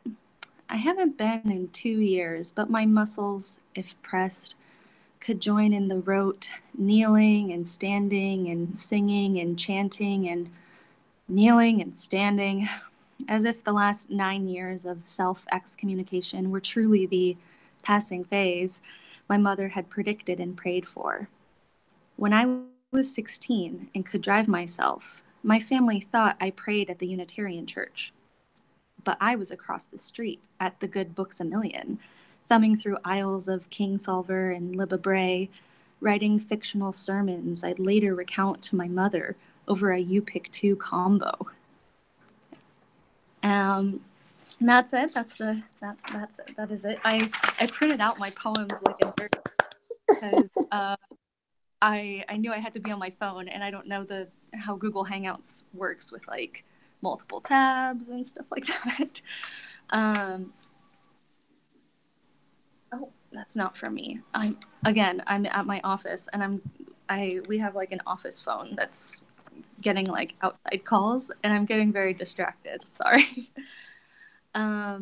So the second poem, which is in Wizards in Space Volume 2, and you can also get that in the $15 digital perk, or if you want, right now I think the whole 4-set volume is on sale for $30. So if you haven't gotten a perk, that's a great bargain. And this one is about feeling alone when you're surrounded by millions of people. And it's, I think in the book, in Wizard in Space Volume 2, it's titled At the Observatory, but sometimes I call it Regarding Space and Time, which is the title I have right here. On top of the city, I watch sunset carve into the side of the Hollywood Hills on its way to the Pacific Ocean. The dive bars wink cheekily at the skyscrapers to the east, flirting with their own reflections in glass. I left my apartment to take a walk around the block, but my feet wouldn't listen until I'd reached the shining beacon glowing from the top of Griffith Park. A seismograph inside tracks the vibrations of the earth. I jump. It flicks. At least I've left a mark. 23 miles away is a boardwalk with glittering globe lights and strangers on dates, desperate for a kiss. But I'm desperate for air, to be a pinprick above the neon and the smog, and I wonder what else was in Galileo's head while he mapped the sun and the stars in the void. So those are the two that I have. MG. Your poetry is just so like, it's like soft and loud at the same time. That's something that I've always loved about your poems. Like they just make such an impact and they have so much to say, but they're also so sweet and like they kind of sneak up on you and they kind of build in a way that you're not expecting. And so by the end of the poem, you've gone through this whole roller coaster of emotions, but also you don't necessarily feel like you're on a roller coaster at the same time. So it's like a very jarring, your poetry is very jarring to me, which is the best compliment. Oh, thanks. Yeah, I guess I think it has to do with like it's a trademark of Southern writing. Like a lot of Southern Gothic writing is like that. A lot of Flannery O'Connor's writing, where you're reading a short story about like a very sweet, assuming young woman who is being greeted by like a sweet Southern guy, and then it turns out that she ends up like stealing his false leg and running out of his farm. Like, so I guess that's like, I get a lot of my inspiration from. But yeah, I have another one that I wrote today that I can read, but I wanted to see where the Indiegogo was at, because maybe I can wait for a milestone. Cool. So we're cooking on donations, these dollar donations, but if we can get to 700, 900, which is, oh my God, my cat is here. 7,900 like, oh God, they're so cute. Poncho, this is what Poncho does. She tries to get into the computer, but also to get between you and the computer. Yeah, so if we can get to 7,900 and you wouldn't want to read us another poem, that would be rad. But also, I thought we could talk a little bit about kind of what we were talking about with Maddie earlier, this tale. Is like what it's like. So something else about Mary Grace NG is that you are currently the producer of a web series called Hermione Granger in the Quarter Life Crisis, which is so rad. And they're fundraising too, and they're trying to hit a way bigger goal because making a short web series is a lot more cost and a lot more people need to get paid than Wizards in Space. And so if you have the chance to go check out their Indiegogo as well, that would be perfect. My cat is over here making a mess. But MG, I thought that, oh my gosh, she just ruined the fanfic. She's Poncho is really Poncho. She just left the room too. Wow, she dropped the mic. She did this and then left the room. Anyways, what a G. Just mic dropping. But NG, I thought that you could talk to us a little bit about what it's like to have been a fan for so many years, but also have the want and desire to create, and then kind of just like diving in and like really getting involved in this like really awesome, important, inclusive, project that people in the fandom might not have done before. Like this is a really innovative web series. So if you want to talk about that a little bit, that would be rad. Yeah, totally. So I produce a show called Hermione Granger in the Quarter Life Crisis. It is about our favorite witch tackling her greatest challenge yet, which is becoming a woman. And it was written and created by Eliana Amiri Israel, who is one of my favorite people ever. She's the writer, showrunner, director, and she basically wrote this show because she was number one, she was going through like a kind of quarter life crisis of her own. And number two, she was just so tired of seeing Hermione depicted as like a super lily white person in the fandom, because in the books, it's very ambiguous about what Hermione's race could be for pretty much everyone.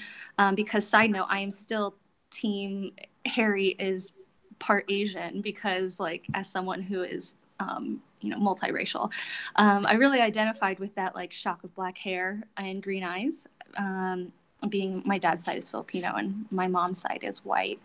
But anyway, back to Hermione. So Eliana saw the hashtag Black Hermione on Twitter and Tumblr, and she just couldn't get that image out of her head. So she wrote the show, and she she's a filmmaker, not necessarily a writer or a wizard rocker. And so and I guess all of us, because all of us on the team are filmmakers, the way that we express our love of fandom and the way that we manifested our fan work is through filmmaking.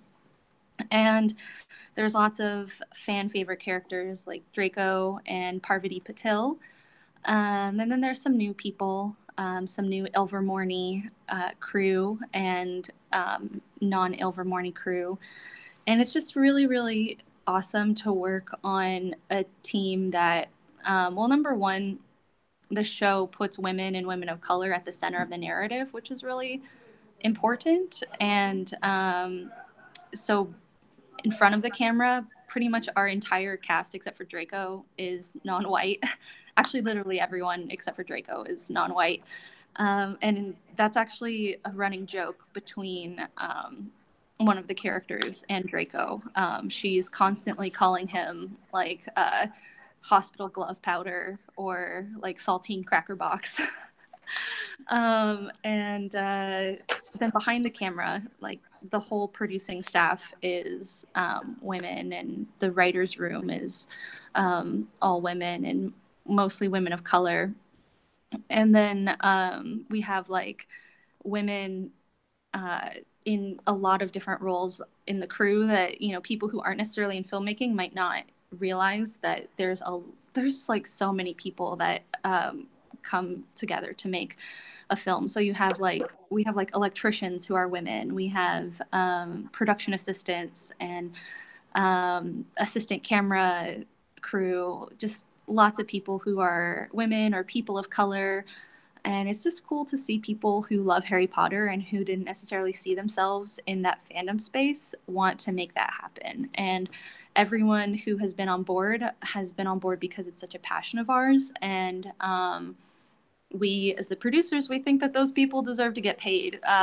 So we're raising a lot of money to do that. And because renting equipment is like a lot of money and space and stuff. But this is not a promo for Hermione Granger. But it's so important that these projects can exist in the same space and and in the same time. And it's just been so awesome to kind of be by your side on all this Indiegogo. Mary Grace and I talk constantly about how much an Indiegogo is worth it, but also really challenging. And there's a lot of imposter syndrome that can come along with going from like breaking this boundary between being a fan and being a creator and wanting to do a cool project without necessarily wanting any of the fame or attention from it. Like I just want to see people write, and I want to give a space for that. And MG, you just want to tell like this awesome story and bring such intersectionality into fandom, and also like short films and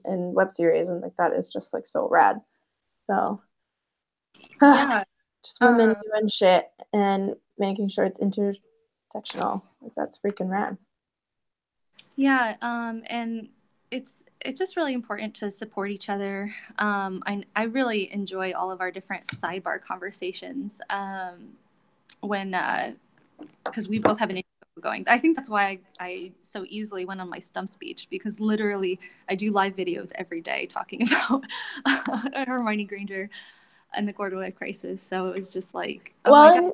You were such a big, like earlier today, I was like, I think I want to do a live stream, like talking about Wizards in Space all day with everybody that's watching and everybody that was able to donate and share and like tweet to people that have larger platforms, like was just so fun. And I was like, I don't want this to end. And it's like been snowy on the East Coast at least. And like, I'm tired of it being cold. So I was just like, let's just do a live stream and let's just hang out with each other because I miss everybody. And I know some of us are coming off the heels of GLA too, which was such a fun and awesome event. And like, we all did a lot of really hard activist work. So it was like, let's just celebrate. Like, let's just keep riding this ride. I'm so jealous. I couldn't go. But MG, we reached 7,900. So do you want to read us your poem that you wrote today? Which is so funny because I was just talking about how poems don't have to be written like the day of, and like that's kind of like a conversation that's been happening a lot in our fandom. Is like people are like, I wrote this today and it's perfect and I'm going to perform it, and it's just like, no, like that's not actually how the writing process is. But I am so down for like a fresh poem. So even I don't know. Well, I'll let you choose. Do you want me to read this new poem that I wrote that hasn't even been like copy edited, but I threw it up on Twitter? Or do you want me to read a poem that I wrote after I saw Hamilton win a Tony? Wow, I know what I want, and it's probably going to be different than what other people want, but I want the fresh poem. I want what you posted today. I want people to see like what an early stage of a poem is like. So that's what I want. Yeah, so I guess backstory. I write a lot, or I find inspiration a lot when I'm driving, and it's very inconvenient because texting and driving is very dangerous and illegal. So I write a lot of, or I send myself a lot of voice memos. So what happened was I was driving this morning, I talked this poem out, and then I transcribed it and like edited a little bit when I was transcribing, because I was like, oh, this doesn't sound as good when I was, I don't sound very good saying these words together. I'm going to change it. And then I just did some line breaks, like made sure that the lines, all my line breaks were good, and there it is. It's called Second Sleep. I was listening to a podcast this morning, and I discovered the concept of second sleep, which is before electricity was invented. People would go to bed at sunset, like at 5 or 6, and then they would wake up at midnight and do things like needlepoint or baking or writing letters, and then they would go to bed again. So that's what this is about. Second sleep. I go to sleep at 5 p.m. because my knees are falling apart. At least that's what I think. Because I'm nearly 30, and we all know that nearly 30 means nearly dead. I wake up at midnight. You come into my bed with a tray of peaches. They smell so sweet and fresh. I don't know where you got them, considering we're 2,000 miles away from peach country near where I grew up. And they are out of season. We eat the peaches. The juice dribbles down our chins, our lips, and our tongues. What a midnight snack! The fresh juice of a peach, the fresh juice of youth. And that's it. That's the poem. I always feel like I'm bad at like ending my poems because they're so short. People No, we're on mute. It's not you. Okay. But anyways, thank you for coming and talking a little bit about what it means to go from a fan to a creator, and talking about Hermione's web series. Please check it out. It's like such a cool project. So yeah, and don't forget to donate to Wizards in Space if you haven't already. Any amount counts. And yeah, I'm so excited that Wizards in Space has raised so much, and I'm excited for issues 3 and 4. Thanks for having me. Thanks, MG. You're the best. Bye. Just what a great night of poetry. It's obsessed. What else? Okay, so we are at $7,904. Our dollar donation contest is going well. Remember that if you have the best dollar name for a donation, then you will get one of Proma's random t-shirts, and you would get a really special drawing from Riley. So at $8,000, I'm going to do a dramatic reading of this dramatic destroyed zine now. So also, if you want this particular zine, you can donate now with it in the title, and whoever donates first for, let's say, $15, I will give this piece of trash to you. The ripped one, poncho. Poncho punked out. All right, so for $15, you can have this. I will mail it to you, or drive it to your his signature. Or bring it to the house show, and you can have this. So Poncho's Destroyed Mundane Fanfiction Zine. You can have this for $15. She's coming for it. She wants to do more damage. Ugh. It's too much. She's too much. Pancho is the only true wizard punk. Yes, Claudia, I agree with that. And so I was thinking that if we could get up to, where are we at? So $8,000, I'm going to read from this piece of trash now. If we can get to 7,950, I will read you a poem. I didn't schedule myself to read a poem, but that's going to be a special perk because it's my magazine, and I guess I should read a poem for you guys. But AJ is gonna come on, and I'm AJ right now, and Pancho just knocked off the pen. She's really jonesing over here. She's really getting upset. Yeah. So hold on. I will invite AJ to their own live stream. Sorry. Let's see. Come join. I'm almost done with. I'm done with the horse. The unicorn. Us, Riley. Show us the space. Yeah, I'm just have to save it. Hold on. Wow. Save as JPEG. Will I get it actually?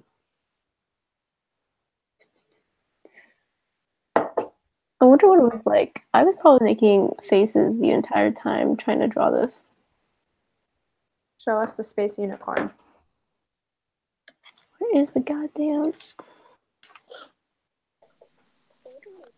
I did something very weird during this live stream. Oh no. Read a dramatic reading of Human Hosepipe. That's not even the weirdest thing anymore. Where did I put it? On Twitter? Hold on, Poncho knocked all my stuff off. I didn't know my cat would be more popular than I was. That's kind of how the internet works. I'm deranged. Yeah, so nobody wants Poncho's destroyed zine. Stop it! Ugh, please don't That'll destroy teach you to my destroy only... property, Poncho. Ugh, she's gone through 8, like, laptop chargers by biting into them. And that's very expensive. And she was just biting them. Poncho, go back to sleep. Yeah, so nobody wants the destroyed Poncho zine. Ashley, I'm surprised you don't want this one. Sorry, Poncho, you should have had a t-shirt. Should have had a t-shirt collection. But don't.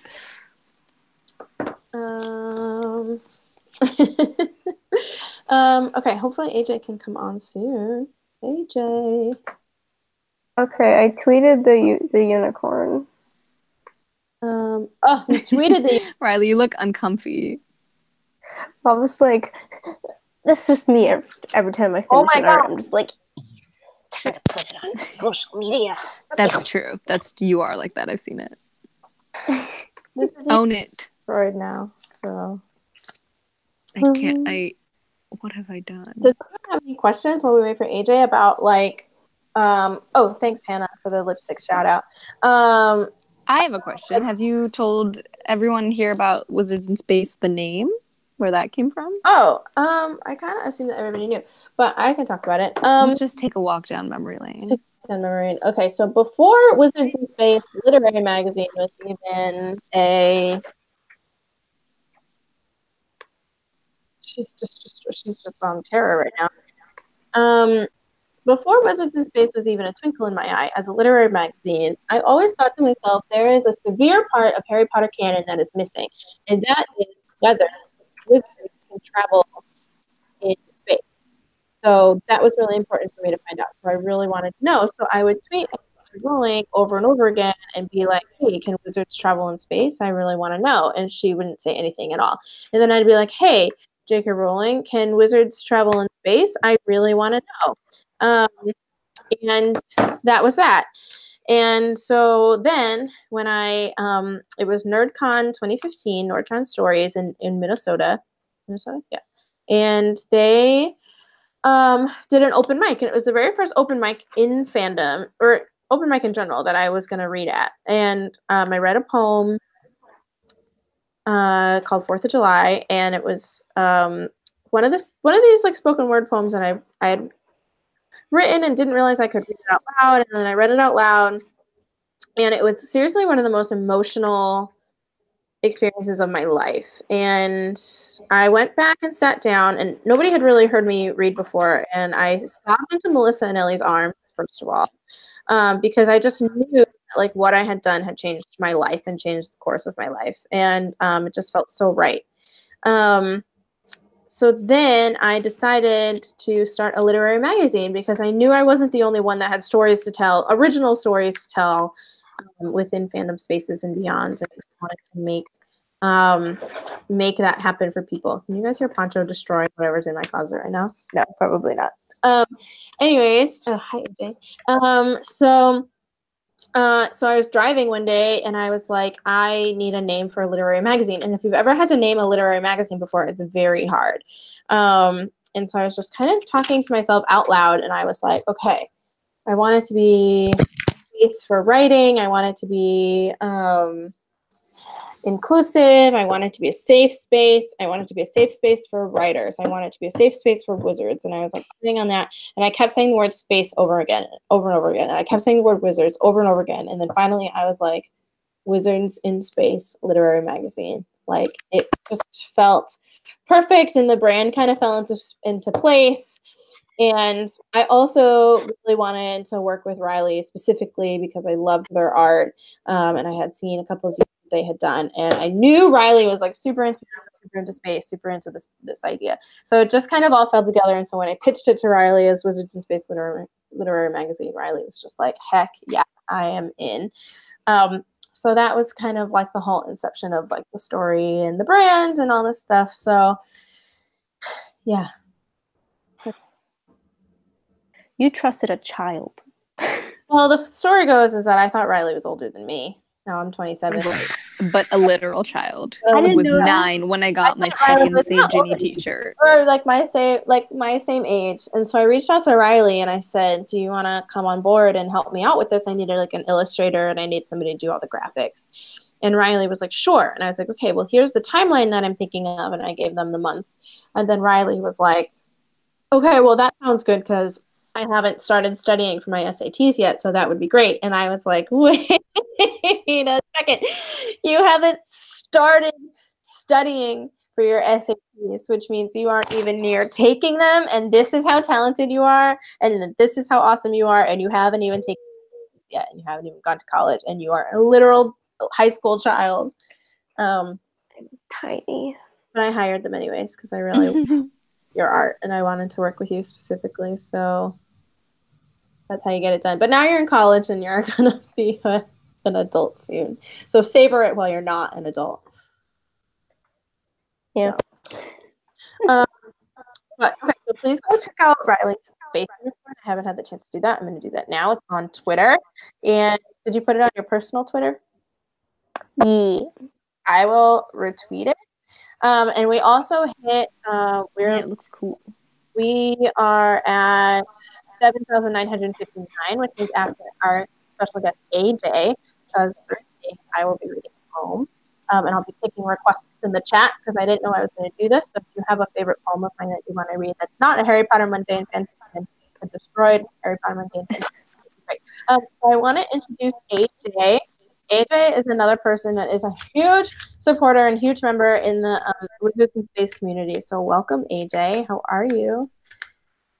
Sorry, I was on mute. I'm good. Tired, stressed, but good. Yeah. Yeah, that post-GLA. Yep. Especially when GLA comes in the middle of midterms. Yes, that'll do it. But AJ so graciously let us host on your channel, AJ, which is rad. So thank you so much for doing that because I went to go do a live stream and YouTube would not let me. And this has been so fun. I don't know if you're having fun, but if you are, put an emoji in the chat. Let me know if you're still having so much fun. So AJ helps out a lot at the Wizards in Space booth as well and is such a intricate member of the Harry Potter Alliance team.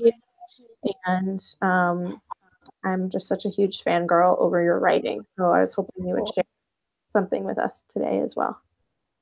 Yeah, I have yet to decide what I'm going to read. I'm just going to close my eyes and click a tab and see what happens. Okay.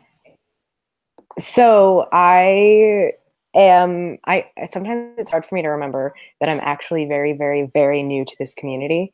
Like, I was one of those people who lurked and stalked from afar from the age of 8, but then I got to college and I was finally able to go and actually do stuff and participate, which means that I've actually only been here for a little over a year. And a lot of what I write kind of revolves around that. So this one I actually performed pretty recently at the most recent house show. It is called Confessions. And here we go. Confession. I got in trouble the other day for saying sorry too much. I apologized. Confession. I feel like I'm burdening people whenever I talk about my problems, but I feel like I'm bragging when I only talk about the good parts. So I never talk about myself at all, except when I do. Then I spend 15 minutes afterwards dwelling on it. Confession. I know having the word confession at the beginning of every stanza is too repetitive, but if I don't put it there, I'll probably feel like I'm being too self-centered and I won't perform it. Confession. I'll probably never perform it anyway. Confession. I never used to go to any events, and it wasn't actually because I was an introvert or because I couldn't afford it. Really, I was just scared of rejection. Confession. I never know when someone actually has to go and when they're really just trying to get away from me. I know it's usually the former, but my brain says it's always the latter. It's always the latter. Confession. I'm scared to call anyone my best friend because I'm worried that they don't see me that way and I'll just freak them out. Confession. I used to be scared to call anyone my friend for the same reason. Confession.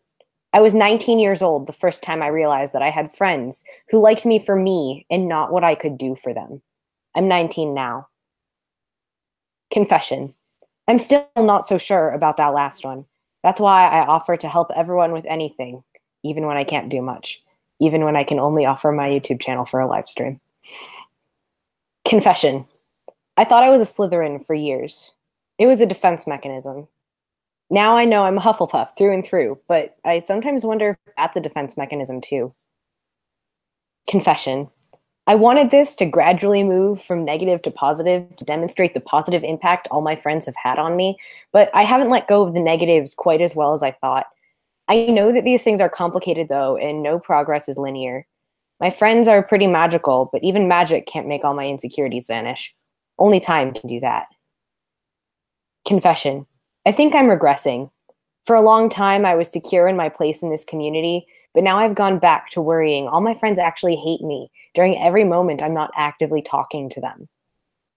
Confession. I go to events now, and I'm still sometimes afraid of rejection. Even though I know, love, and trust all the people I'm going to be with, I spend the entire ride to each event worried they'll all suddenly stop seeing my worth. I spend the entire ride home knowing every cent expended to get me there was worth it. Confession. Before Harry Potter, I had money and no friends. Now I have friends and no money. I like it better this way.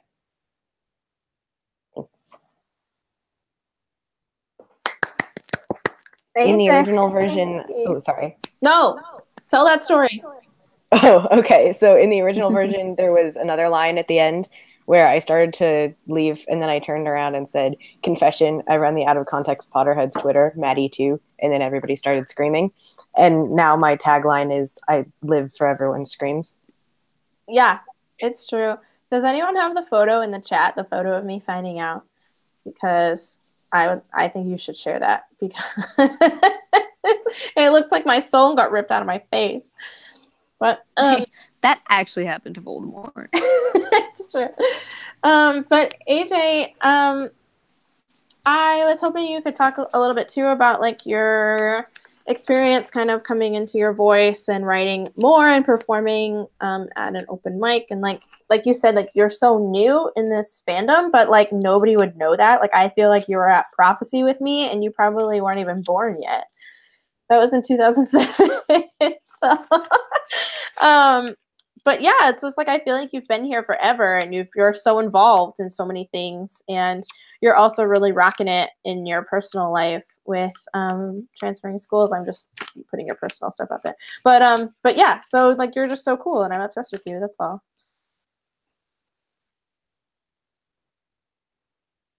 AJ, are you here? I just said all those amazing things about AJ. They look oh, AJ got kicked out. I said all these really nice things. AJ was like, I'm so done. This is not what I signed up for. Let me see if AJ can come back in, because I really want you guys to hear AJ talk about oh, they're reloading. Yeah. See, like, oh, AJ. Hi. After I gushed about you for half an hour. Sorry, I can hear like 3/5 of the words you say. Is it because I'm you? I don't think so. I think I have bad service and Wi-Fi because I'm in the middle of nowhere. I'm gonna Skype it to you. Or this isn't Skype. I'm showing my age. Yeah, can you just talk? The only way we could vid chat. That's how we became friends. Okay. Yeah, if you could talk about like finding your voice and performing the first time at a Wizards in Space open mic, that would be rad. Yeah, awesome. So the first time let me start over. So I've been writing since I was, I don't know, like I first remember writing a poem that actually like I liked when I was 12. But I'd been writing for a while before then. But before Wizards in Space, it never occurred to me that I could actually write and perform and like do things that would kind of I didn't think that I could expand into a community and like perform and hear, like speak and be heard, I guess. And so I spent so much of my time dwelling on the fact that I couldn't write about Harry Potter and tell people about it. And if I did, they would judge me. And then I found this space where I could write about Harry Potter all I wanted, but that I didn't need to because everything that I was going to say, people already heard and understood. So it kind of gave me this ability to expand and think about all the different things that interested me and work out what exactly it was that like was at the core of me. So honestly, I credit Wizards in Space and this community with like more than just helping me find a voice. It's kind of helping me find me, because the more I write, the more I come up with new pieces, the more I develop this sense of like what's important enough to me to write about. The other day I did a reading about being adorable, which was weird, but you know, it's not something I ever would have considered. And beyond just finding my voice in the figurative sense, I've also, since I first started doing readings last year, I've very literally found my voice. I'm still finding it. It hasn't quite finished dropping yet, but I've kind of over the course of this last year, everything has progressed from my confidence to my writing to my voice. And honestly, it's all thanks to this space, because without Olivia and without Wizards in Space and house shows and everything, I don't think I ever could have gotten the courage to show or tell anyone anything. Yeah. I'm gonna cry. AJ, that is so awesome. I mean, like, that's exactly what we were doing. Maddie came on earlier to talk a little bit about that, and it's just exactly what we've been trying to do. I mean, I tell this story a lot that I was in fandom from like 2007 and earlier, and that was when like Wizard Rock was really big, and I was a musician. I was in band, and I really wanted to be part of that because I was a musician too, but I couldn't quite fit into the Wizard Rock scene because I didn't play like a rock instrument and I didn't sing, and like I was a writer, but I didn't do like fan fiction at the time, or I didn't want to share my fan fiction, and it was just like really hard to find my voice within the fandom.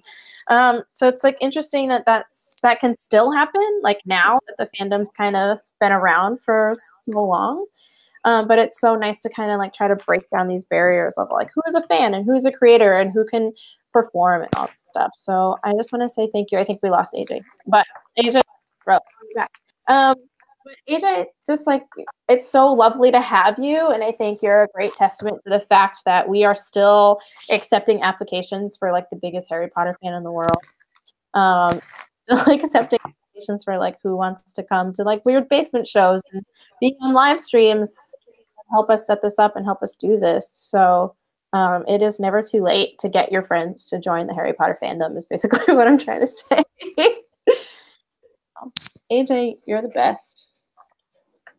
Thank you so much for letting me come and read and stuff. Thanks for letting us use your account. Absolutely. You're the best. It says I'm AJ right now, but I'm not. That's AJ. Proma, do you want to take us through some more t-shirts while I figure out what I'm going to read? Yes. All right, guys. We're not even through like the Harry Potter t-shirts, and there's so much more. But this is a great Game of Thrones t-shirt that says, "All men must die, but we are not men." Very really. Again, we're not bashing men here. That's a quote from the show. It's all fine. This is cute as heck. This is from the Colorful Geek. This is the Sherlock wallpaper that we all fell for in like 2011, whenever this happened. Yeah. Super comfy. What else? There's just this is fun. This is a Threadless. Remember Threadless? This is Lost meets Ghostbusters. I'm wiggling my eyebrows at Riley right now because Ghostbusters. I don't want to read my immortal. Okay, wait. So we hit 7,950, which means I'm gonna read a poem. I don't know what to read. I want to read the horoscope poem I read at DLA, but I was gonna read that at the house show, and I think 90% of the people that are at the house show are also here. So I can either read it now on my live stream or I can wait. Also, remember that if you donate $1, just $1, and you have the best name, the best donation name, you're going to get one of these t-shirts that Promo is talking about right now. And you're also going to get a special doodle from Riley. I have a hair in my mouth, and I've never had a hair in my mouth on a live stream before. So that's awful. Let me tell you about that. That often. I just find it everywhere else. I got it. Thank God. Just hit 6,000. I got it out of my mouth, which is what if I give someone a Wizards in Space shirt? And we also hit our goal of $8,000, which means I have to read two things now. I have to read a poem, and I have to do the dramatic reading of my destroyed zine. I have to put away a lot of shirts, so. All right, what should I do first? Oh my God, somebody just. There's still that many. You have so many shirts. Those ones are true, and there's so much left. I think I'm gonna do my dramatic reading of the fanfic because we hit $8,000. Which means we only have $1,000 left to go. So I'm stressed because we only have 2 days left, and this has just been so fun to hang out with y'all. And yeah, so keep telling your friends about it.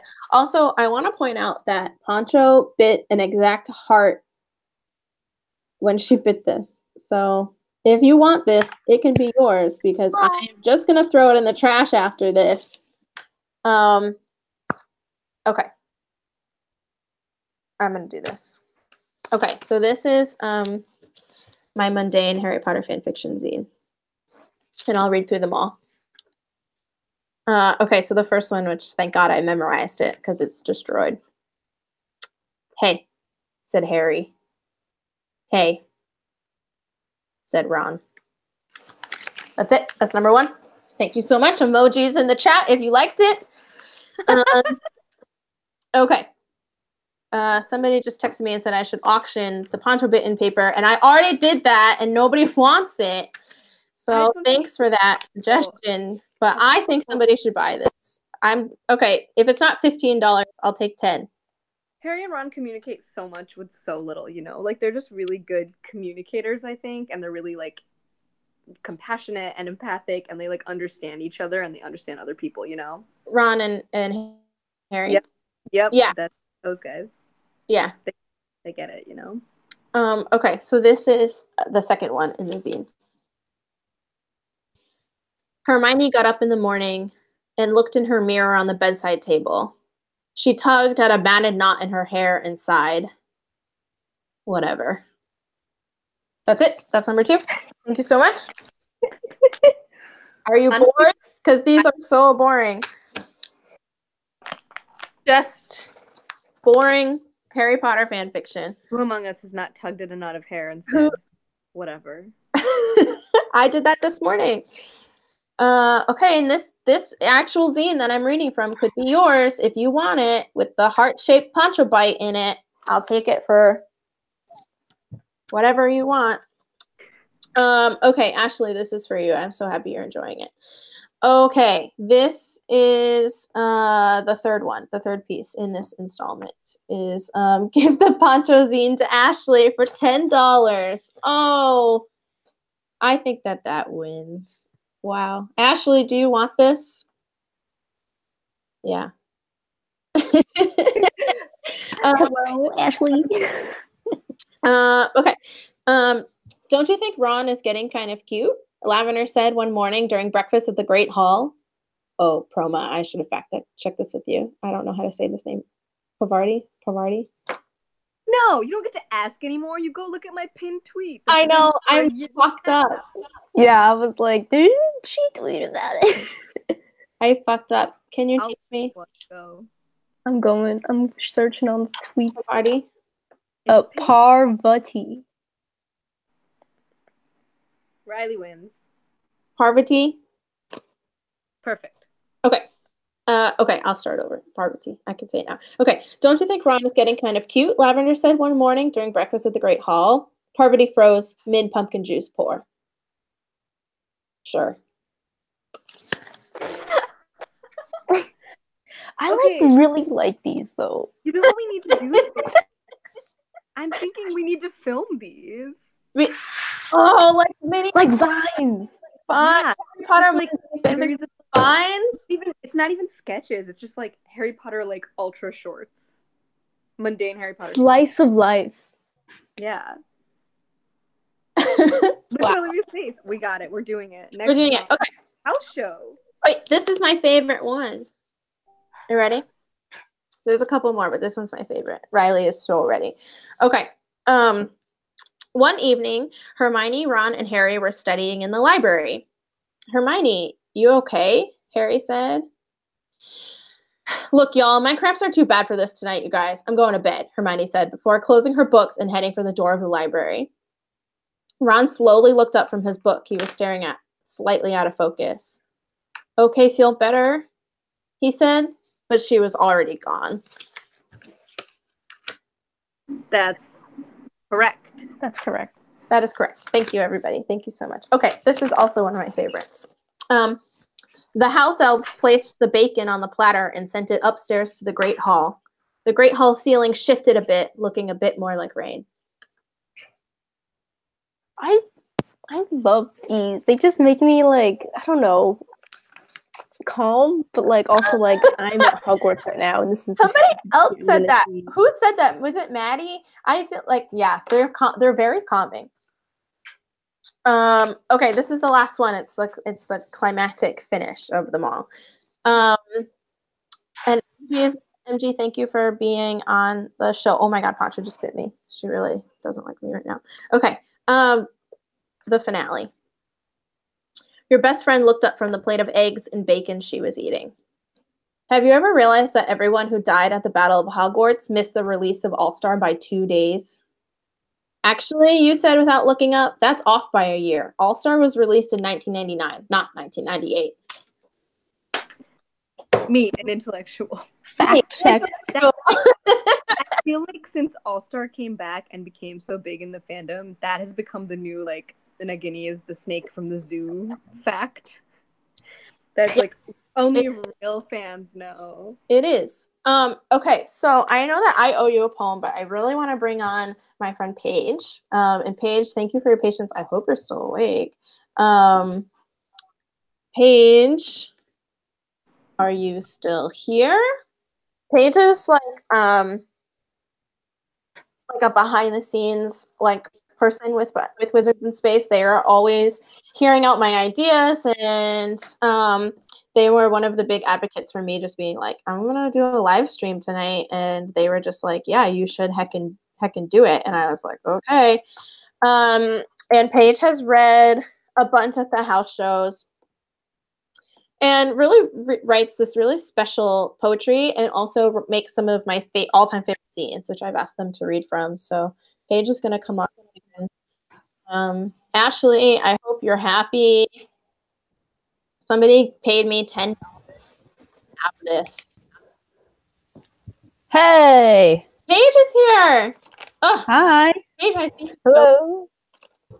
What? I see you so soon at the house show. I know, I'm so excited.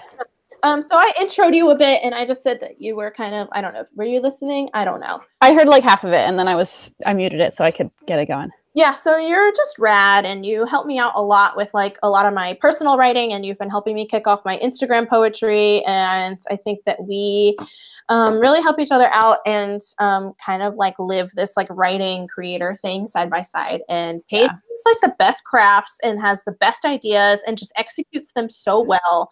So if you can check out any of Paige's like info and social media and Instagram, like Paige makes the coolest fucking shit. So thank you. Yeah. So Paige, I don't know what you were planning to read for us today, but well, I'll read from my zine because you said you wanted me to. First though, inspired by all the t-shirts, I wanted to share that I went and got my, let me like stand up so you can see it. My Harry Potter jacket that my mom made me when I was 9 years old that I can like only sort of wear. Like there's the how long the sleeves are.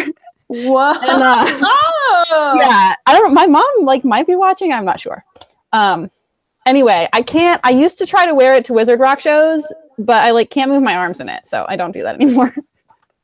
I'll give you $300 million for it. Oh my god, no! It's like one of my most precious possessions. Yeah. Oh gosh. So yeah, I was gonna read from my zine and then also maybe a poem.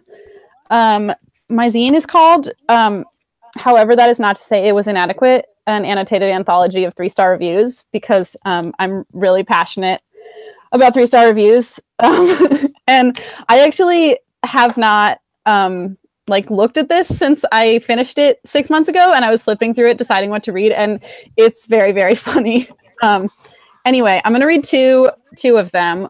One of them is the review that got me started collecting 3-star reviews. It is a review of the Shake Shack near Times Square in New York City. All right, here goes. This must be a NY hotspot because the line was out of the door during a snowstorm. Being from Houston, Texas, I have to say the proportions were a little on the small side. However, that is not to say it was inadequate. The burger was tasty, but not the best I've had. The fries were okay. My vanilla shake was great. If I find myself near a Shake Shack without a line, I would revisit it. And I have like 400 reviews of In-N-Out in here because I'm from LA, and there's just so many 3-star reviews of In-N-Out, and so many of them are just great gems, but this one is incredible. I'm a tourist from Louisiana, and In-N-Out is overrated AF. It tastes like any other burger. IDK why everyone hypes about it with memes. So that's just a small selection of the 3-star reviews that the internet has graced us with. I never want you to stop reading those. You have got to do like an issue 2, 3, and 4. Yeah, well, I actually have already gotten some new ones submitted to me by friends, by Jamie, who I know is in the chat. I know that she sent me one and a few other people, and just, yeah, they're so good. Oh, let me find my poem. Hang on. Yeah, find your poem. But I can talk while you find your poem. I went to In-N-Out for like the first time in my life at GLA. What did you think? I liked it. So I like how simple the menu is. Like yeah. Like you go in and you're like, okay, I'm either this hungry or this hungry, and I can get one burger or I can get 2 burgers. Did you get a milkshake? I didn't get a milkshake because I'm lactose intolerant. That would have been a bad idea. So that's legit. Was out. I did get the fries. They were okay. This is my 3-star review, I guess, because I was you have to get the fries well done is the problem. Oh, really? Okay, the thing is, I didn't know that. Okay, this is the thing. Yeah. Is so many secrets about it. Like, why can't it just... Yeah. I didn't get them animal style because I don't like Thousand Island dressing. And anytime somebody says it's like a secret sauce, I'm like, that's just Thousand Island. But then yeah, Google how many islands there are in the world. That led me to that point in my life, and I Googled it, and when you Google it, there's 2,000 islands in the world. So I'm very confused as why Thousand Island dressing is half the amount of islands that are in the whole world. You just blew my mind, because like now I have a lot of questions about that too. Yeah. That's amazing. Yeah. So anyways. Yeah. Okay. So let me read this poem. I haven't read it to anyone or read it out loud ever, I don't think. Yeah. All right. Hang on a sec. Let me shut my door real fast.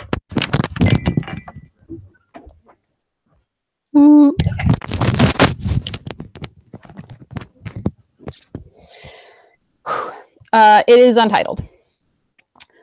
I was in the middle of writing a poem about the kind of person I want to date when I met you. Soft and nerdy was the first thing, and you are nerdy in your way, but your softness is deep inside. On the outside, you are sharp and sarcastic in a way I've never wanted before, in a way that delights me. You are cute too, with that hair and those glasses. I noticed that before I knew about your wit and your humor and the way I would want to hear everything you have to say. I've never crushed like this on a person like you, a person who is so different than me, who scoffs at things I hold dear. Not in a mean way, you just know what you like and what you don't. But we're not so different, not really. And the way you forged ahead and trusted me to follow or not was intoxicating.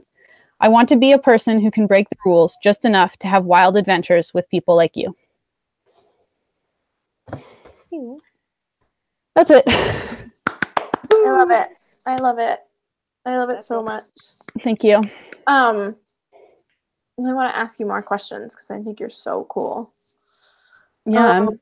Does anybody in the chat have questions for Paige? Like, how did you get the idea to do like a Yelp review zine? Literally, I found that review of Shake Shack, like, I don't even know when, like 5 years ago, probably. And I just thought it was so funny. And then I started noticing everywhere that 3-star reviews were really funny. And at some point I had like 100 of them saved on my phone as screenshots. And I was like, well, I guess I should do something with this.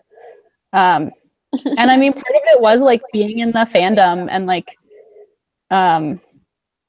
yeah, like Wizards in Space and Wizard Punk like made me feel like there were people who wanted to hear what I had to say.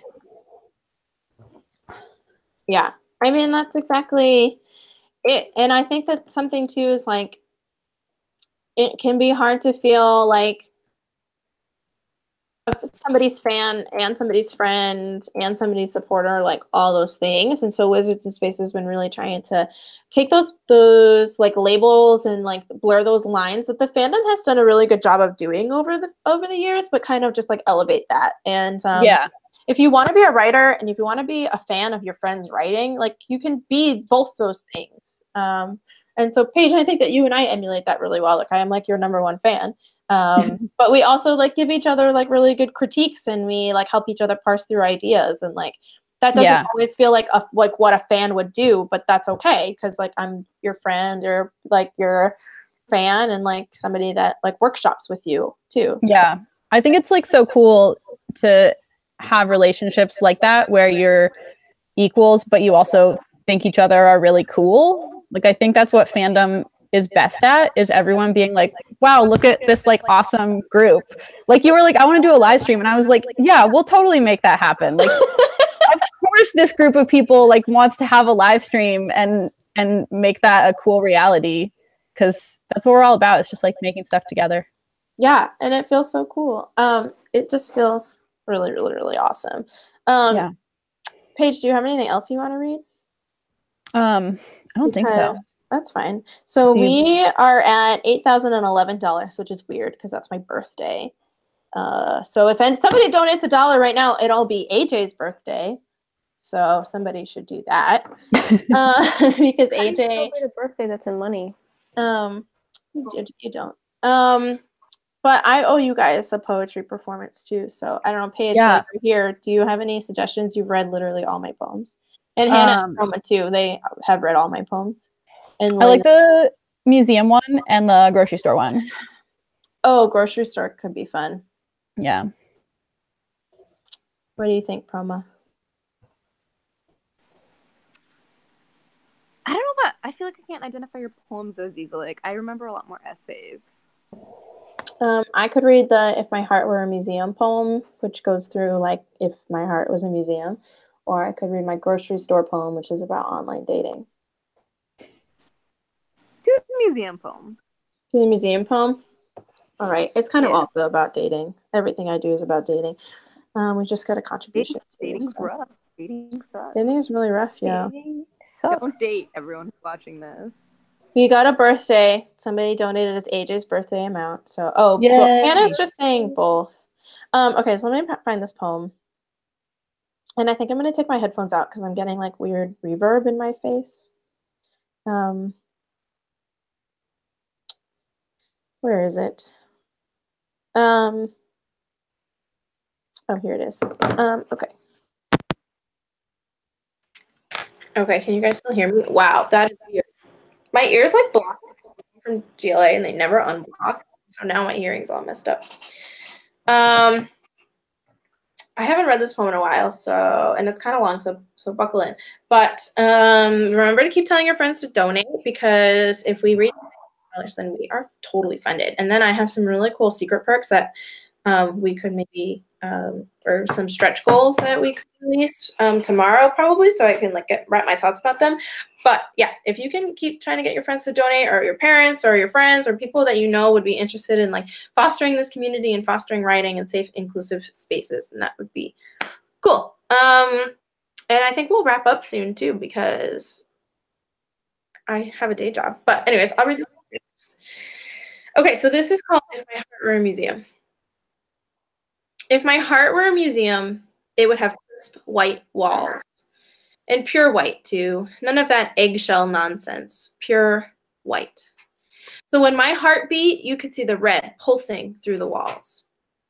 You have to pay an entry fee of an admission at the door, of a truth never said out loud before, and only then will you be allowed in.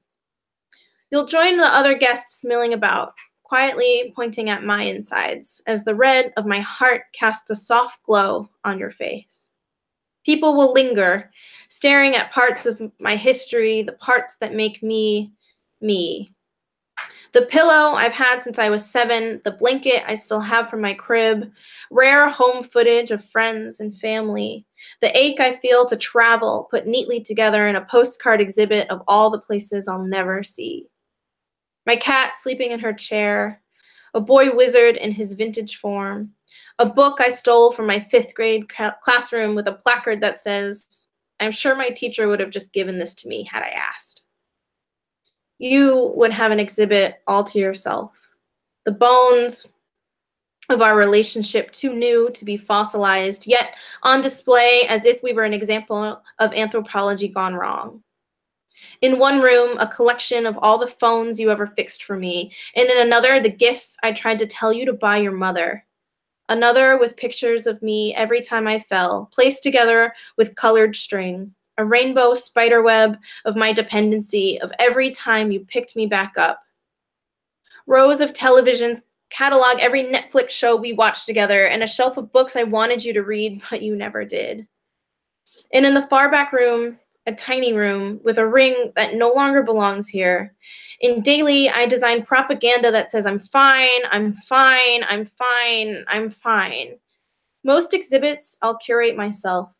On late nights, I'll be seen smoothing out the edges of my thoughts, releasing trapped air as I hang the latest poster on these bright white walls.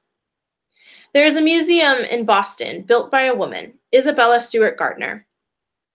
And in the same way that she demanded in her will that her museum remain untouched even after her death, I'll never truly hand over this part of myself to anyone, and I'll constantly design these walls until my end.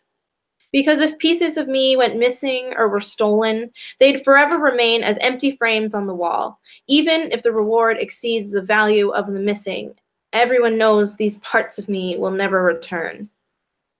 Some of my exhibits, borrowed from other hearts, artifacts displayed on loan, they say, because sometimes my thoughts are so overtaken by others, I confuse them as my own.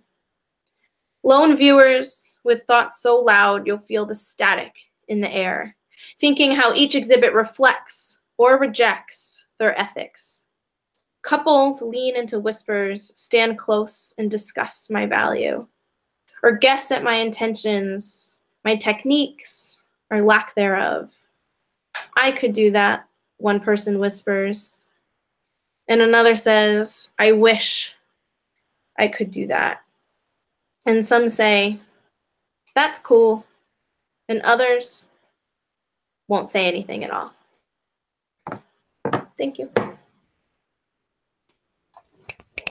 I love that poem so much. You're the best. Hell yeah. Yeah, that's that poem. It's long.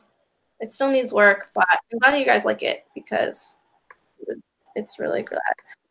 So I have a special guest that's going to join us if you guys want to hang out for like another 10 minutes. Of course. This will never end. What are you talking about? No, I feel like nobody wants it to end, and I'm like, we can all go to bed if you want. And then once this person joins and says whatever they want to say, who the hell knows, I can read another poem if you guys want. And remember that we are trying to get to $9,000, and we only have like one more day to do it. So they're really like, we're gonna get it. So remember to reach out to your friends. I was having a lot of success reaching out to people directly on Facebook, and if you guys want to ask, people have donated, I can check with you before you reach out to them, but that has been like the most successful thing. I reached out to somebody from high school and I was like, hey, we haven't talked in a while, but you used to read my writing, and they like donated like $80. It was like really sweet. So yeah, so I'm gonna invite this special guest here and see. And remember that after this, we will go through and see who had the best $1 amount, and you will get one of Proma's t-shirts, and you will get a Riley drawing. So if you still have those ideas, we're still taking submissions. So, and you were awesome. I just want to say that. Yeah, thank you. How long do we have to get in our $1 donations? Because I haven't really had time to think of anything good yet. I will give you until midnight EST. Awesome. I can do that. Well, thank you for joining us, Paige. Yeah, thank you. You're the best. Go back to the chat. Yeah. Bye. Okay. This special guest you guys are gonna flip. It's gonna be awesome. It's not Lauren Fairweather who's gonna say blushed. Don't freak out. It's not Lauren. Wow. Why would you even? Well, let me just text her, see if she's still awake. But our special guest is Claudia. Yes, bitch. Oh my god. Claudia, wow, what a time. The start. Wait, hold on. I have the Hangout and the live stream open, which just wreaks havoc on my brain. Okay, there we go. I'm ready to be a person again. Claudia, I love you. Remember, we got burgers, which seems to be a theme of my life, and this live stream at Harry. No, we weren't at Harry's. We were at. It was Harry's. No, it was the trailer park. It was Ogie's. Oh yeah. Okay, I thought you were talking about the most recent. Oh. Okay. No. And we were just talking, and we were like, I have this idea for a project, and Claudia had an idea for a Wizard Punk collective, and we were kind of having these like adjacent ideas at the same time. So we were just like, let's just go for it, and let's ask Brian Ross, who runs the Malfoy Manor basement shows, like if we could bring this wacky little idea to the house show, which has just given us so many opportunities to grow our projects. And anyways, Claudia, I'm happy you're here. Thank you. I'm really happy this is happening too. I kind of like disappeared from the world the entire last year, but also this month specifically, and I blocked all social media, and then I just randomly checked and saw that this live stream was happening, and it made me so happy because I haven't really tuned into a live stream like this since when I worked for the HPA and stuff, and it like reminded me how invigorating these can be and how unifying like the entire community or a corner of the community coming together to rally around the project can be. I'll rule, and everyone in the chat rules, and I'm excited about this. They're the best. Do you have anything you want to read for us? I think bold something. Yeah. I saw your message like 2 seconds ago. I literally messaged it to you 2 seconds ago. I think all my new stuff I'm still polishing for the house show, as opposed to writing something on a napkin and then running to the mic and reading it as I usually do at those things. But I thought maybe a tiny bit of the foreword to the house show zine would be appropriate for tonight's subject matter. So I'm gonna like figure out which part of that I'm gonna read real quick. And while I'm doing that, confess that I'm Harry Styles and only some of the $1. You're Harry Styles. Yeah. Wow. And then I couldn't decide on a perk, so I just started donating $1 a bunch, and then other people started doing it, and it was like really cool. Claudia. A trendsetter. A trendsetter. A true punk artist. All right, I think I'm just gonna. Okay, this is just like a couple paragraphs about what it's like to be at the house show and what I found there and in the space that Olivia and I kind of carved out over tater tots and long drive discussions. Yeah, okay. A few weeks later, I walked into my first house show and immediately felt at home. I kept looking around at all my friends and all the familiar faces and realizing that before this, I've only ever seen this many people I loved once in bigger settings. Hotels, convention centers, huge rooms with cold blue lights. Here, we were in someone's home, a lovingly curated, lived-in place with books stacked on coffee tables and a record collection and an assortment of Star Wars figurines. It was like the parties I thought I was missing out on in high school, populated with people I never thought I'd get to see in a place like this. Before my first LeakyCon, I'd never really been to a party. I wasn't allowed to leave the house much outside of school growing up, and I was definitely not allowed to attend any gathering involving anybody my parents did not know. I wasn't even sure what a party was. I made it through middle school and high school and 2 years of community college without so much as one teen movie moment, longing for just one night where I could sit on some couch or floor or kitchen counter and feel like I belonged in the crowd milling about as I talked to my friends or strangers and threw my head back and laughed. It feels silly now, but I feared I'd lost my chance at that type of experience. When all you know is Privet Drive, it's hard to realize there's a world beyond it just waiting for you. At cons, I began to see flickers of that world. I would sit in hotel rooms packed far beyond their capacity, or sometimes in hospitality suites thriving with music and conversation. Depending on the night, I'd either join in or sit back, silent, taking in the scene. It felt new, with so much potential, but it took a while before I even began to be comfortable enough to chip away at my shell. At the house shows, I found I could be the best version of myself from the moment I walked in. More relaxed, smiling, something approaching confident. I could effortlessly ease into into conversations with my friends, and I could goof around without the weight of anxiety on my shoulders, and I didn't have to hide my sincerity. Sure, it helps that I knew most people in attendance through those cons, and my social anxiety at cons said a lot more about my hangups than about my surroundings. But there was a distinct shift in the atmosphere. Here, we were all old friends at a party. We knew every word to every song, and we understood each other. Without the pressure of packing enough memories and good impressions into one weekend to last us a year or more, we could slow down and just be normal people. Or at least normal people who were gathering in a basement in a house called Brian Malfoy Manor to sing songs about Harry Potter's parents being dead. Details.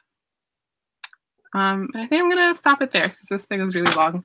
But it's just like I think most of the people in attendance of tonight have been at a house show, but I think that environment where the community has like a chance to be a little bit less on in the way that we are at cons was really valuable in kind of bringing about the series of readings that Olivia and I started there because it was like the optimal place for for us to try something new, something that wasn't really present in other areas of the fandom. And also shout out to Brian, who like really does the work of lifting up other voices and making sure everyone feels welcome and empowered, because like I think each house show lineup, culminating in the lineup for this house show this month, is such a mix of new voices and often first-time performers, often first-time readers.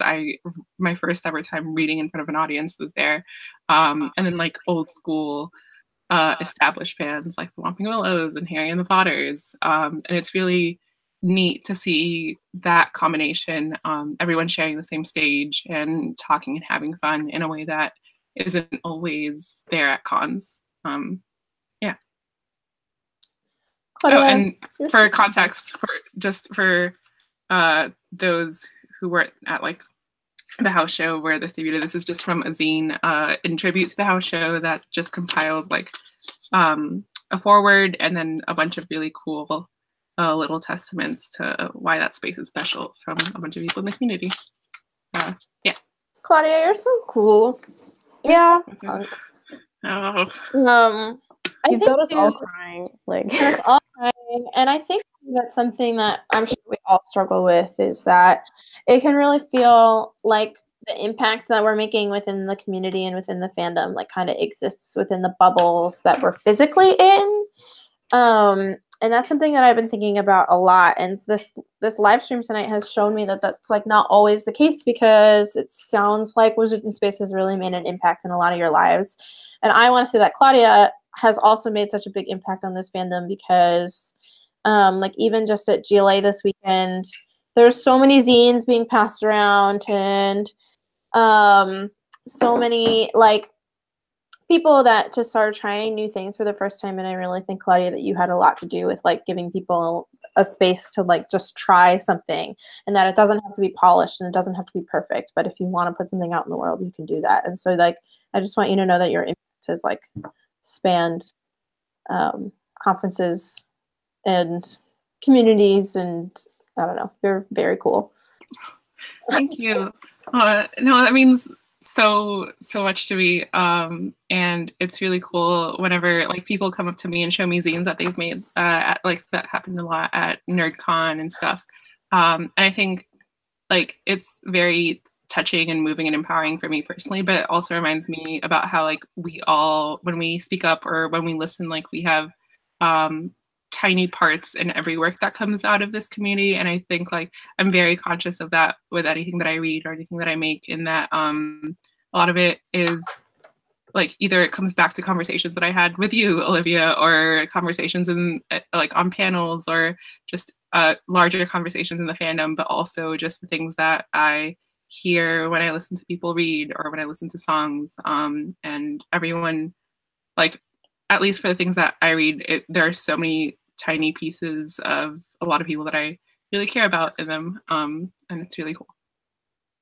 Oh, so cool. love you so much, Claudia.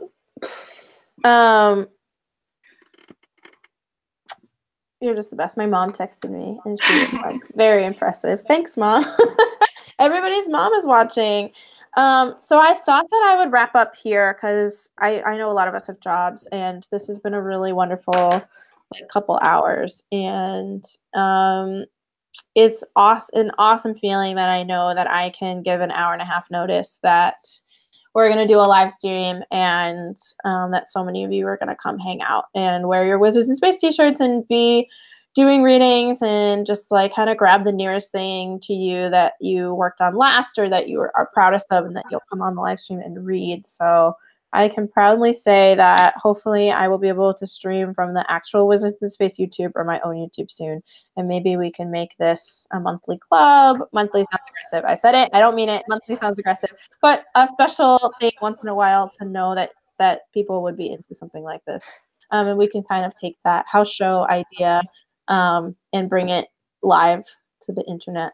So that is rad. And a lot of this is made possible because of the donations that you all make, and the way that you share Wizards in Space with everybody in your lives. So also I wanted to say that if you're not part of the Wizards in Space writing group, you can search for that on Facebook and you can join the writing group. And it's not the most active thing in the world, but when you want writing advice or resume help or anything that you want help with writing wise, there's so many of us in that group that can help you, or will connect you with the people that you want. I know somebody posted about screenwriting once, and I just tagged Proma right away because I knew that Proma has that experience. And so hopefully we can, if you want to join, you can do that. And then remember to donate if you can spare anything else. And there's a lot of cool perks that you can get. And so I was going to read that grocery store poem, but I'm not going to do that anymore. I'm going to read my piece from the end of Wizards in Space, which I'm sure you've all read before, but it kind of feels like a really nice way to wrap up this really, really, really wonderful live stream. So before I read this, anybody, Proma and Riley, you've been here the whole time. Do you have any lasting thoughts that you want to say? I literally, like, I was a child when I found out about all you cool kids, and I just can't believe I get to become such a cool adult because of all of you.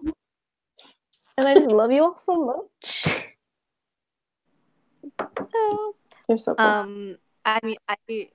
Olivia said that we all kind of jumped in on this last minute, which is true, but I think also you called me because I was having a bit of a rough day and a bit of a like real life feels type day, and I love that it's been now like 10, 11, 12, 15, like how many odd years since Riley was born, basically, that this fandom and this community have been there for me, and it still catches me off guard, like how comforting this can be this space, and like talking to everyone and having these like inside jokes, or like now hearing each other's original writing and poetry and like feelings and all of that. It's just like we built this amazing little world, and I love that we have Wizards in Space now as this kind of like next generation version of it. And I don't know why, like all day when I was like feeling dumb, like I should have just been like talking to all of you, like reading Wizards in Space or like listening to Wizard Rock, but I'm glad that we got there in the end. So thank you, all of you.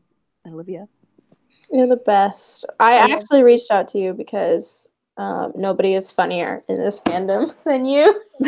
And I knew you would fill like my nervous silence with like funny stories and support. But then I opened my t-shirt drawer and you immediately regret it. Like I know, I don't regret it. Somebody's gonna get one of those t-shirts. I absolutely don't regret it. But yeah, I mean, we are all here for each other, and I don't know. I hope this night changed a lot of other people's nights too. So yeah, anyways, tell your friends about this. Yeah, that's all I want to say. So I'm going to read this poem. It's a poem that I wrote for my own personal collection, actually.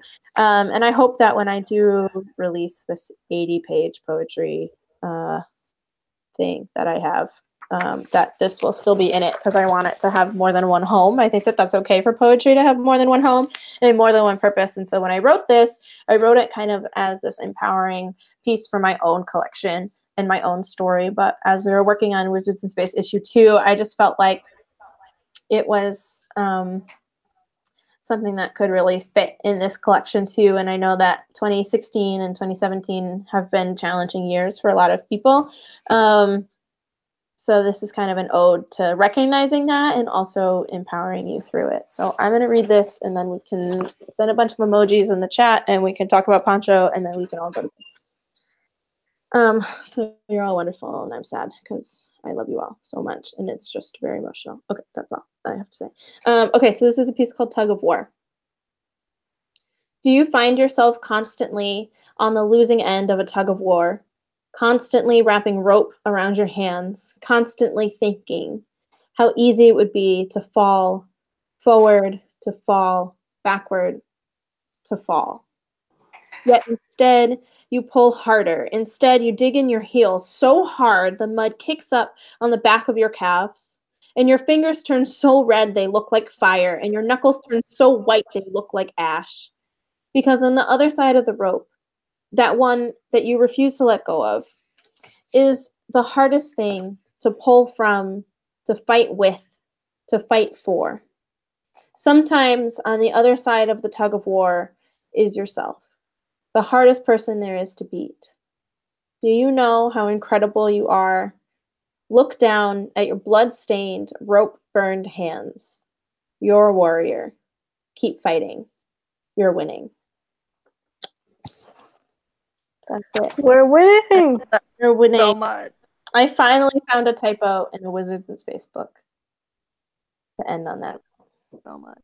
Is it in your Yeah. It's not a typo. It's not a typo. The title doesn't use hyphens, and my poem does. But there has to be one mistake, and over the past since 2016 I started this, I haven't found one. So I'm so happy that I found the first mistake in Wizards in Space in 2 fucking years with all of you. Anyways, I see that Bethany's crying, which doesn't surprise because I love her and her tears of happiness give me life. Anyway, that's it. I don't have anything else to say. We have a little bit less than $1,000 more to raise. You guys can be our little space wizard warriors and go out there and try to get people on board with this wacky little project. Incredible. So I love you all. I'm gonna send the chat too. I love one on camera. you so much. That's it. Should we go? How do people usually end live streams? I live stream apropos of nothing set the Infinity War trailer to a Bollywood song, so I think that's Liz missed my poem. where I'm at. She was getting laundry, so we should definitely end the live stream. Okay. Like, that's it. You made your choice. We are done. All right, I don't know how to end this actually. Probably the big red button. How about we just don't end? No, it feels weird. I don't want to be the one to pull the trigger. And stop broadcast. You're gonna do it's for the best. So let's end it on a high note. Good night, everyone. Good luck. Good night, everybody. Bye, Poncho. Bye, Poncho. She's right there. Say goodbye. Ashley, this is coming to you. All right. I love you all. Thank you so much for joining us here at the Wizards of first official live stream, and definitely not the last.